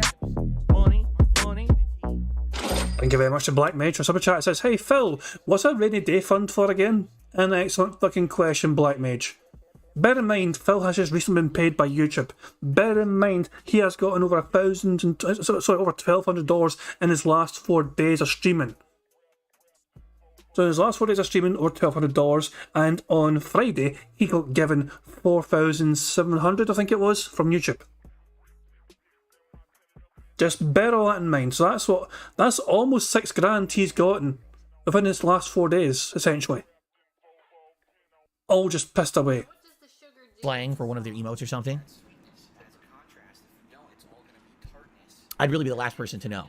Mr. Game Master did a $1 super chat. Thank you to Mr. Game Master for that super chat. I appreciate it. Told you I would get to it eventually. Phoenix did a super chat. Says, I am an avid Review Tech USA viewer. I do not share his views, nor do I agree with the things he says and does involving you. I support you for you and your content. Thank you, Phoenix. That's very nice of you. Thank you for the contribution and the support, and thank you for the kind words. Nefarious Acts did a super chat. Says, I would love to see you on PKA. Again, I have not been contacted by them. Okay. It's not out of the question, but from what I'm going to understand, previously they had made fun of me with a lot of misinformation that was just wrong. Okay. It was just not factual. It was the memes, the bullshit memes that everyone says about me. Okay. And then after I did the Wings of Redemption, reaction earlier this year to his documentary, right? Apparently they kind of crapped on me and said, oh, you see, he has misinformation. He's a bad take and blah, blah, blah. But again, did they reach out to me to actually talk to me after that and say, hey, we have issue with what you're saying. We'd like you on the show to give you more information or whatever? No, they just basically crapped on me on their show, which is typical, par for the course, right? So I don't know if I would want to talk to them or not. If they're interested, I'm sure they'll reach out, but they have not. Hold the fuck on, Phil. How many times have you fucking shat all over anyone else? You fucking crap all over goddamn content creators all the goddamn time, and you don't fucking have them on your fucking podcast to fucking get their fucking side of the goddamn story over. Why is it okay for fucking them to not invite anyone? But you know, why is it fucking wrong for them to not invite you, but it's okay for you to not invite anyone else? Whatever you fucking say, Phil, even though you're fucking jealous of the fact that these big massive YouTube channels are fucking shitting over you, you still have a fucking channel that is 200,000 subscribers large, and you do have a fucking reach, you do have a fucking audience, and you do have a fucking platform that is substantially decent sized for YouTube standards. Yes, it's not as big as you fucking want it to be, goddammit, but it's still a fucking decently sized fucking channel. And yet you fucking sit on that fucking chair every fucking day, screaming and crying and begging and whining and shitting all over fucking anyone and everyone that fucking seems to piss you off for some fucking nefarious reason. And you're always just fucking randomly being toxic towards random content creators. And it's fucking fine for you to do that without talking to them, to reach out to them, not shitting to say, hey, what's your take on it? No, you don't do that, Phil. You are guilty of the very thing you're accusing other people of doing to you. You're a goddamn fucking hypocrite. So thank you to Nefarious Acts, who is our latest super chatter. On the tip side of things, our first tip of the day is from Choco Boko. He tipped me $5. He says, it would be great to have more people give you a chance. I, for one, did last year because I've never been afraid to dive deeper for information. There you go. See, here's the thing. I'm not stupid. Listen. Number one, when it comes to all this nasty stuff about me on the internet, as I've said, it's all based on nuggets of truth. It's not like they just pulled it completely out of the sky, right? I mean, even things that have been completely debunked. For example, the bullshit escort story, right? That was based on the fact that at the time I was dating Kat. She did not want to be on camera at that time. She had no desire to be publicly disclosed who she was or whatever. You didn't actually fucking tell your audience you were dating Ellen either. You were pretending to be single. You were pretending to be lonely. You took pictures of you wearing a fucking jumper because you said you couldn't fucking afford to heat the home. Remember that, Phil? You fucking tried to guilt trip your fans even on Instagram, saying you're so fucking basic and fucking broke and all shit that you fucking had to put a jumper on so you didn't have to fucking put the heating on. And who... Even though the fucking escort drama started on Kiwi Farms, it was Kiwi Farms that fucking debunked it as well and proved they were fucking full of shit. Anything like that. She was visiting. I was taking pictures of her visiting. I was telling you about the activities we were doing. And the person who was essentially catfishing the internet was making stories up based on the nuggets of truth that I was providing, running with the stories and information that I was putting up, claiming that it was true what they were saying when it was not. It was completely falsified. But because it's based on a nugget of truth, people believed it, were completely catfished until finally it was debunked. The thing that gets me, all right, about that story is that everyone now knows it's false, but now everyone believes every conspiracy theory after it. It's like, yeah, but you had a clear-cut case where something was completely made up based on nuggets of truth, and you believed it. It was only until finally someone like found out all the information about these people. Yeah, say it, Phil. Say it. It's fucking Kiwi Farms that also debunked it. Fucking just admit it. Admit it to your fucking audience that even though it fucking was born there, the fucking theory, it also died there. It got fucking massacred there. The fucking conspiracy theory got fucking destroyed on Kiwi Farms as well. One man went absolute fucking goblin mode and tore that whole entire fucking operation apart by his bare fucking fingers. Money, money, yeah, yeah. Money, money, oh, money, money, yeah, yeah. Money, money. Thank you very much to Meth Bear for the tip, who says if you irritate this castrated pig once, like PewDiePie, he can crap on you freely for life. If he does something, you need to check with him every single time, or you're evil. Go homeless, piggy. Excellent fucking point, Meth Bear. I was pretty much saying the same thing earlier on. It's just exactly the same. Phil has all these fucking standards that he has to other people, but he does not fucking uphold them to himself. No, he's fucking different. He treats everyone else the way... He treats everyone else like they're fucking shite. Like he doesn't have to worry about pissing them off. This is... Jesus Christ, man. Phil's an arsehole. He's an absolute fucking cunt of a human being. There's just no other fucking easy way to say it. He's an absolute dick. Insert your own insult here. He's an arsehole, he's a prick, he's a fanny, he's a fud, he's a fucking arsehole. You know, just anything, any fucking insult, throw it in. It's all these insults are not good enough for Phil. We need a fucking great, determined insult here, which fucking perfectly encapsulates the kind of toxic piece of shit this motherfucker is. We need an absolute just be-all and end-all insult that describes perfectly Phil Bonnell. Like a special kind of insult, Pig roach is like an insult to both pigs and roaches. you get what I'm saying, on. Thank you, MFF, for the tip. Phil, it's just... Let me rewind this. Is that everyone now knows it's false, but now everyone believes every conspiracy theory after it. It's like, yeah, but you had a clear-cut case where something was completely made up based on nuggets of truth, and you believed it. It was only until finally someone like found out all the information about these people catfishing people over the internet and a history of them doing it, that finally that story ended, but then they just went right on to another one and right on to another one. We have evidence. I don't want to bore you guys, but we have evidence of WWE champions. We have evidence of the bank leaks. We have very detailed reasons as to why these things are believed to be genuine. We explained every single fucking step of the evidence of why this is real, this is that, everything. The escort saga was always one that was very treated with a very careful fucking... The big selling point that escort saga had was the supposed NDA. And the NDA was shown to the administrator, Joshua Moon of Kiwi Farms, was privy to the NDA and thought it was legitimate. So Joshua Moon, who's a very careful person in general, and is also kind of a Phil, I wouldn't say he's a Phil fan, but he's sympathetic towards Phil. He believed the NDA was genuine. It's not as if it was just some rabid fucking detractor who's jumping on some sort of very minuscule bit of evidence. So it's one of those things that deceived a lot of people. And it's one of those things where people were still doubting the accuracy of it, how genuine it was.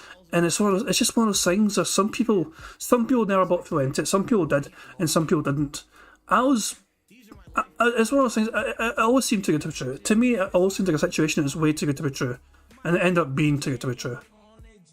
I did want to kind of believe it because it seemed like a fucking incredible fucking story. But it always seemed too good to be true.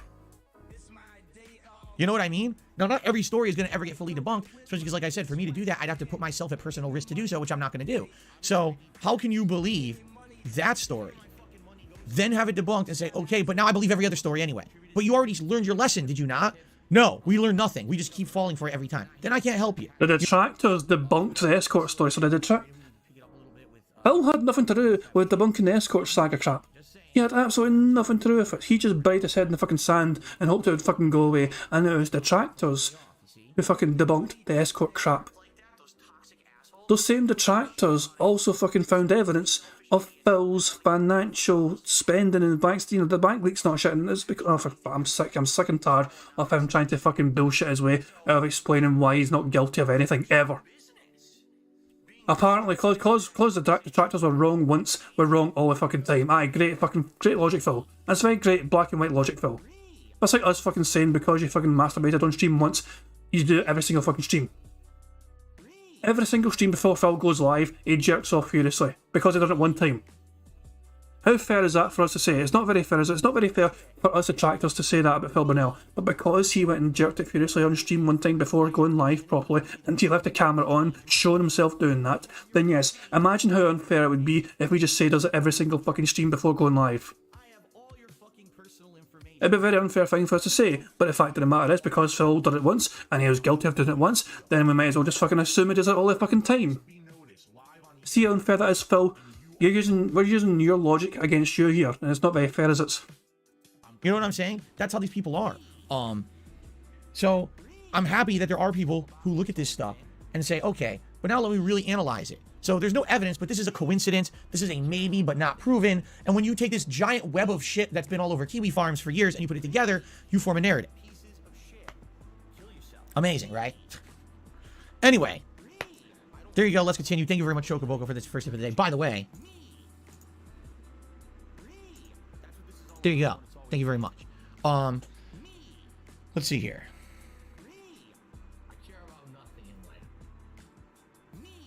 Snow Carl did a $1 tip. He says, I sympathize and agree. Your detractors are sick.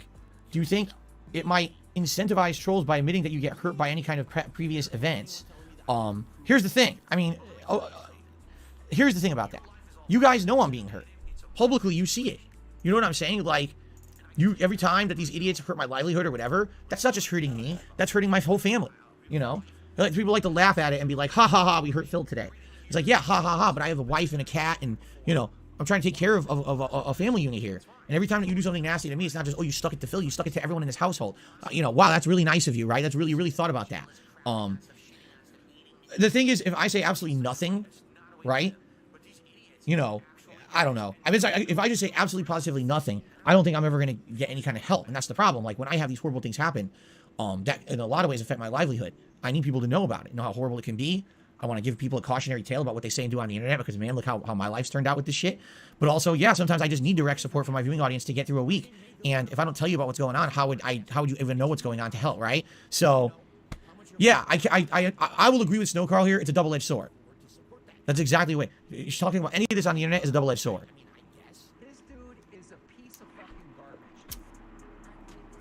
Okay, continuing on.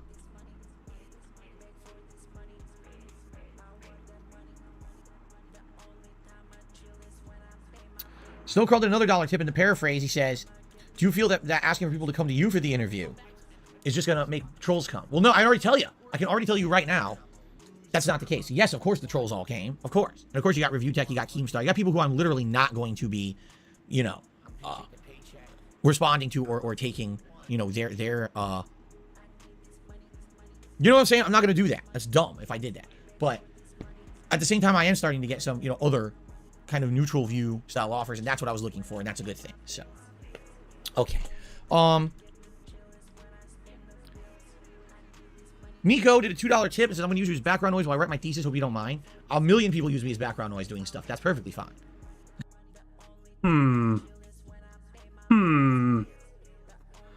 Technically, I mean, that was not Phil. That's basically Phil reading a super chat or a tip or whatever.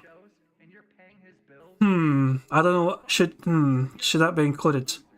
It feels a bit cheap to include that as a scat talk. You get my hesitation and concern because it wasn't Phil saying it of his own volition. It was like someone baiting him to say it. You know what I'm saying? It feels like somebody's trying to win bingo for us cheaply. I don't know. I don't know about that one. We'll see if Phil continues on about it. We'll see. There's no problem with that whatsoever. I'm glad that at least I'm giving you some kind of value or entertainment. And I thank you for supporting my content with that $2 tip. Okay? He dealt with that in a fairly decent manner. Okay, so he didn't go on about it, he didn't extrapolate it, he didn't, you know, go above and beyond and just really fucking go into a fucking joke or whatever. I don't think I can count on that. It's borderline. But he was kind of baited into it. I'm sorry, guys. We'll see, though. It's still time. It's still time. Okay. So, I think we've covered everything. Yes, this will be an abridged podcast, and it's a two-parter because the stupid audio went out. But we're already late. You know, I already started late, so we're already late here. I think what I will do, you know, we'll end the show, and, you know, we'll jump into Gotham Knights. I'm excited to see where the plot goes at this point. I hope it stays good, because right now it's interesting. You know, Alfred, something's going on with Alfred. We're going to find out. I'm going to try Red Hood again. See what kind of new combat abilities we've unlocked with him, and go from there. Should be a fun stream, I hope. All right? I know a lot of you are going to go away. We have 500 people on the stream because they wanted to hear what happened with my car. I know many of you will probably leave. It'd be sweet if maybe you could stick around a little extra and see if you enjoy the gameplay and just chill with me with the game. All right? All right. That is it for the Level 1 podcast. Crappy car story. Hopefully that there's good news, right? Hopefully there's good news coming up, and not bad news. If it was like, okay, it was a computer malfunction, needed to be recalibrated, maybe a part broke, that a sensor, we replaced the sensor, you know, few $100 repair. Okay, that's manageable. If they tell me it's insanely expensive, I don't even know what I'm going to do. I don't even have money. I don't have money, like thousands of dollars for this. So I guess we'll see what happens. And go from there. All right, but thank you guys for listening. And, you know, let's get to chill and fun gameplay, which is what you're all here for. Right after this, happy Halloween.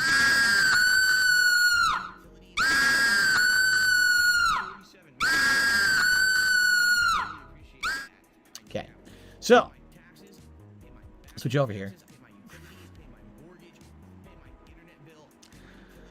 That wasn't a good one. I feel like I could have done better on that one. I was stressed out, so I didn't have time to really think of a way to deliver it well. So I just kind of rushed it out there. So I don't think that jump scare got many or any, right? I don't think so. Maybe some of you who haven't been around all month, but most of you are now expecting it. You're like, gee, well, how's he going to do it? When's he going to deliver it, right? What's up, Chef D? How are you today, man? Welcome.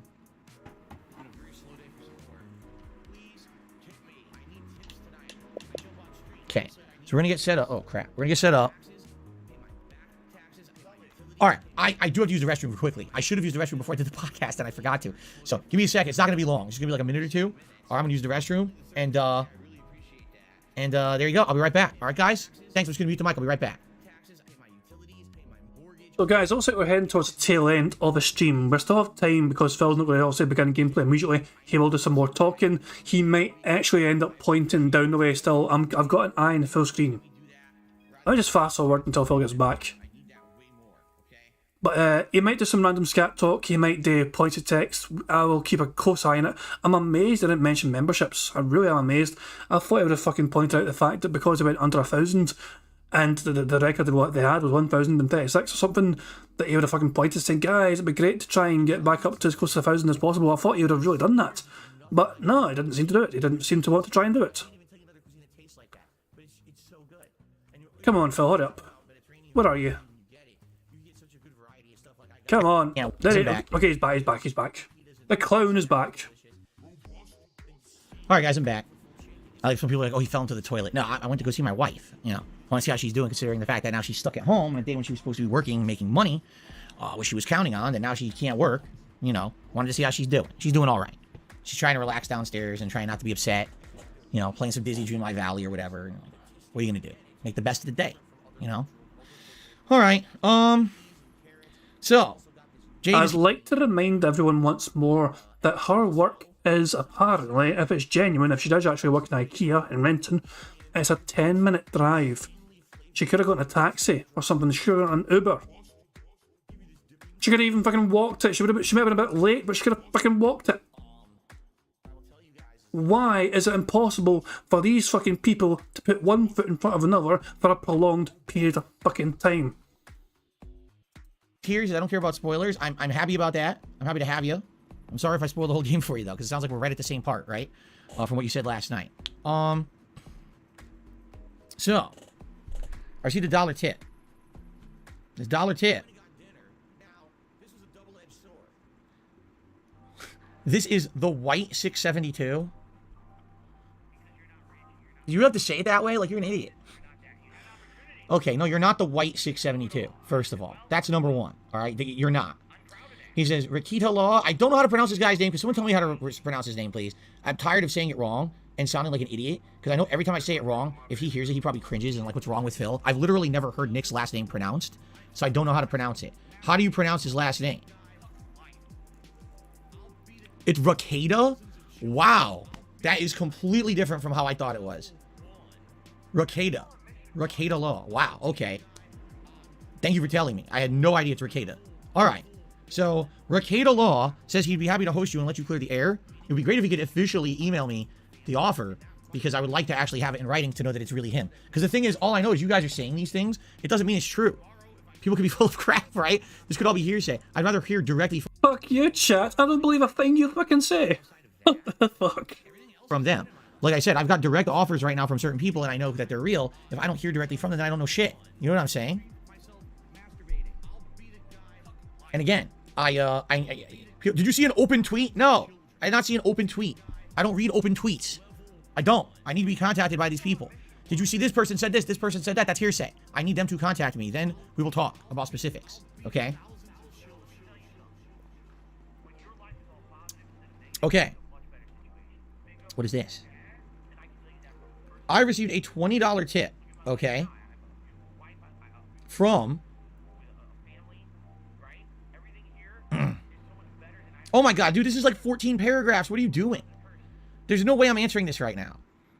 I'm serious. I got a $20 tip, and someone put in an insanely large message that absolutely would have been perfect for the podcast, but I'm about to start gaming, man. Here, I'm going to read it as fast as I can. Use the name Reddit Janitor, please. Hey, Phil, first off, I want to preemptively say that I'm trying to be objective and not digging for personal info. Sorry, this is a wordy question. I get your opinion. You use this interview opportunity 100% to put rest of more hurtful claims about you. The biggest is the mobile game spending claims. I know it's incredibly stupid to share bang information with your detractors claiming to be fair to you, but for argument's sake, let's say a huge content creator like Moore's critical to the interview and is a huge creator that we understand your need for privacy. If viewed financial info to trusted third party, give a public statement declaring mobile game claims are untrue because they saw evidence themselves that they do be the only indisputable way for people to finally stop believing it. Unfortunately, you're not still saying the way for people to perpetuate the claim is something on the table, not and then actually they typed so much, PayPal cut them off. PayPal cut it off at that point. All right. First of all, I thank you very much for the $20 tip, but good Lord, you came in at the wrong time. You should have asked that during the podcast. The podcast is over, dude. I'm not going to sit here and answer your question for a half an hour. It's the biggest tip he's got to fucking day, and he's an ungrateful little fuck. Jesus fucking Christ, man. Just be fucking happy you got someone willing to give you fucking money, you stupid dick. That's your 10th of the way there to fucking paying your goddamn fucking tow truck bill or whatever. Fuck, Jesus Christ, man. The ungratefulness of this fucking little piggy. Jesus Christ, man. Alright, I'm not. Here's the deal. Let's say a big YouTuber came to me and said, we want to talk and blah, blah, blah. Then we would. You know what I'm saying? Like, by the way, I started recording randomly here because I pressed colon. Oops. Oh, shit. That's what's going on. I was wondering what was happening that my videos were starting and stopping. It's because I have a shortcut key in OBS to record, and it's colon. So when I type a colon for the tips here, it fucks it up. You dumb motherfucker. You dumb bastard. You absolute fucking idiot. Jesus Christ, man. How fucking thick can you goddamn be? By the way, I have keyboard shortcuts as well, but they're all down like I've got mine down the right hand side of like the keyboard, like the numpad. So I've got like the slash key, the asterisk key, the dash key, the plus key, and I've also got the del key. You know, basically right next to the zero is a del key. It's also like a period or something. Aye, is it a wee dot, whatever. That's what I'm saying. That's my keyboard shortcuts, but I don't use them usually unless I will never use them streaming anyway, put it that way. If I need to fucking type numbers or whatever, the numbers themselves on numpad I can use. It's just the fucking things directly around it, essentially. But even then, I would fucking usually avoid it anyway because it's so fucking close to the keyboard shortcuts. I'll just fucking use the numbers at the top of the keyboard. What a dumb bastard, man. That's what's going on all along. I just figured it out. Alright. Anyway, maybe I'll have to turn off that shortcut so that it doesn't keep starting and stopping the recording. Okay, first of all, thank you, Reddit Janitor. Here's your animation. To answer your question in a nutshell, because I cannot go into a long explanation because the podcast is over, If a big YouTuber contacts me and says, let's talk details, let's talk this, that, and all about, all right? If they wanted to do that, I'd be willing. However, no one's done that. And no, I'm really not thinking that giving anyone my private financial institution information is a good idea. I think that would, you know what I mean? Like, somehow something bad would happen, I feel. So I'm very, very apprehensive about doing anything like that. I think it would be like a real dunce level move on my part.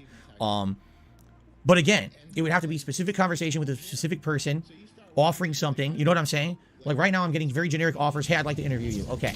And that's it. I'm not getting anything specific. I'm not getting anything special. It's just kind of like, I want to interview you. All right, great. So I take that as kind of a open generic offer for an interview. Got it. If someone came to me and said, Phil, I'm this person on YouTube. I have this kind of a following. I'm big and I want to do this kind of an interview with you. And here's the ideas. I would do it. You're someone who's tipping me $20 and creating an insane amount of hypotheticals that don't exist, right? Why would you even do, like you mentioned Moist Critical. When did Moist Critical ever mention that he wants to interview me? Right? So I just realised that I've got more likes than DSP. Get fucked, Phil. until it even happens, you're creating all these weird qualifying questions to be answered that don't even exist. So why even, you know what I'm saying? Like, why fathom that? I never understood that. People would ask you a question like, what if this happens? And by the way, half of these are unlikely to ever happen. How would you react? Wait, what? Why am I even thinking about that? Right? So to answer your question, I don't know. Let's at least get to a point that maybe we're like close to that, or something like that is happening before we start discussing hypotheticals. Otherwise, we're all just blowing smoke up each other's butts.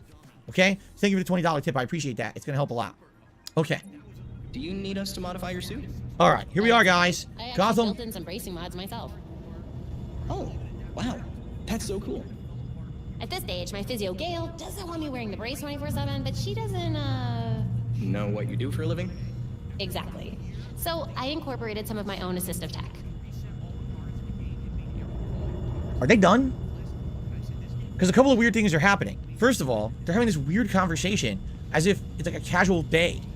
Alfred is supposedly missing because he didn't show up for his evening meeting. Then I walk over here. Is this not Alfred? I think he's recording for YouTube now. I think he's started recording for YouTube like a minute ago, essentially. So guys, I think that's going to be game. The thing is though, I was torn between whether we should count that as scat talk or not. When somebody gave me a super chat, says I listen to you when I'm wiping my arse, essentially. I didn't. I felt it felt cheap to include that. You know what I'm saying? It felt cheap to count that. But I feel like I'm fucking robbing you at the same time. But it did feel. It said colon a bunch. Yeah, but you're talking about the fucking keyboard. For fuck's sake, the fucking English, language. Jesus Christ. Oh, Christ, man. Nah. I'm going to tick off points at text as a free space. We were one away, guys. We were one away. It was a strong effort from the bingo card, but it is what it is. We were so close to a fucking full house. It was a bit of a tough card, but it is what it is, guys. Guys, it's been a disjointed bingo stream. I know Phil was very late. I tried my best to, keep it going as best as I can and not be too annoying to stall for time while Phil was fucking rambling about fucking getting his car round the fucking corner and all that jazz. Fucking bizarre. But yeah, guys, thank you very much for joining me. I do appreciate it. Let's see how much Phil's got since in live time. You don't get it till you go back to base. Phil has got $55 so far. You'll be happy to know. So Phil is currently sitting on 55 good old buckaroos. Hooray for fucking that. Let's close that shit. I'm done with Phil for today, man. Phil has pissed me off too much today. Fucking nonsensical rambling. Jesus Christ. I'm done with him. I'm going to end things how I always end things, guys. You guys know it by now. You guys all know I'm an absolute huge fan of this wee track. It's one of my favourite wee tunes ever.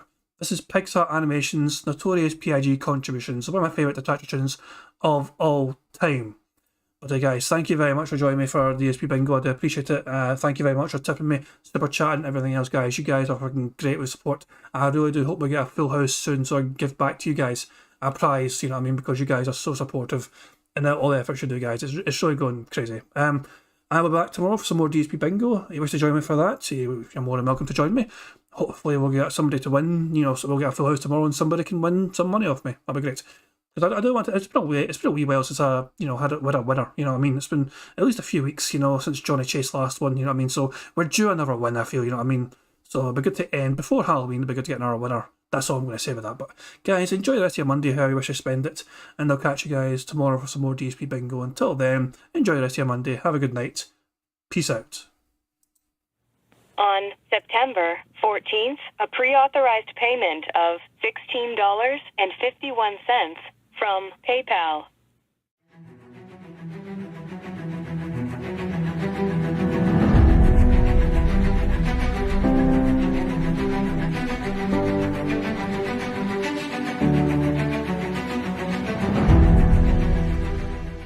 All right, Luna Mills has tipped me $1.30. It says, "I'm back. What's your favorite type of shower?" When you're showered in money. When you go outside and all of a sudden greenbacks start falling from the sky and you raise your face up, you're like, oh, you start dancing, you go, oh, money, money, yeah, yeah. All right, I don't know what the hell you're talking about, but thank you for the first tip of the day.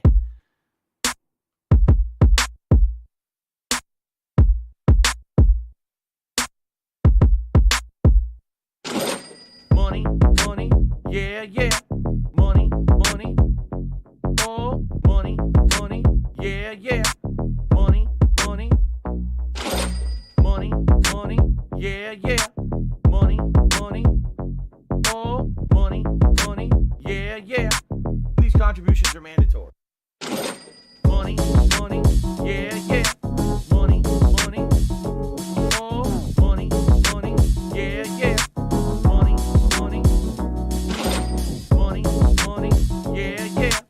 Money, money, oh, money, money, yeah, yeah. These contributions are mandatory.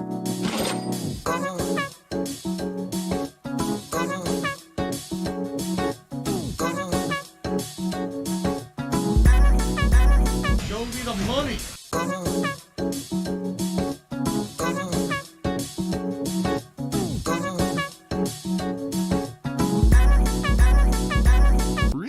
Money, money, yeah, yeah. Money, money, oh, money, money, yeah, yeah. Money, money, money, money, yeah, yeah. Money, money, oh, money, money, yeah, yeah. These contributions are mandatory. And it's gone, just gone like that. In an instant, fucking gone.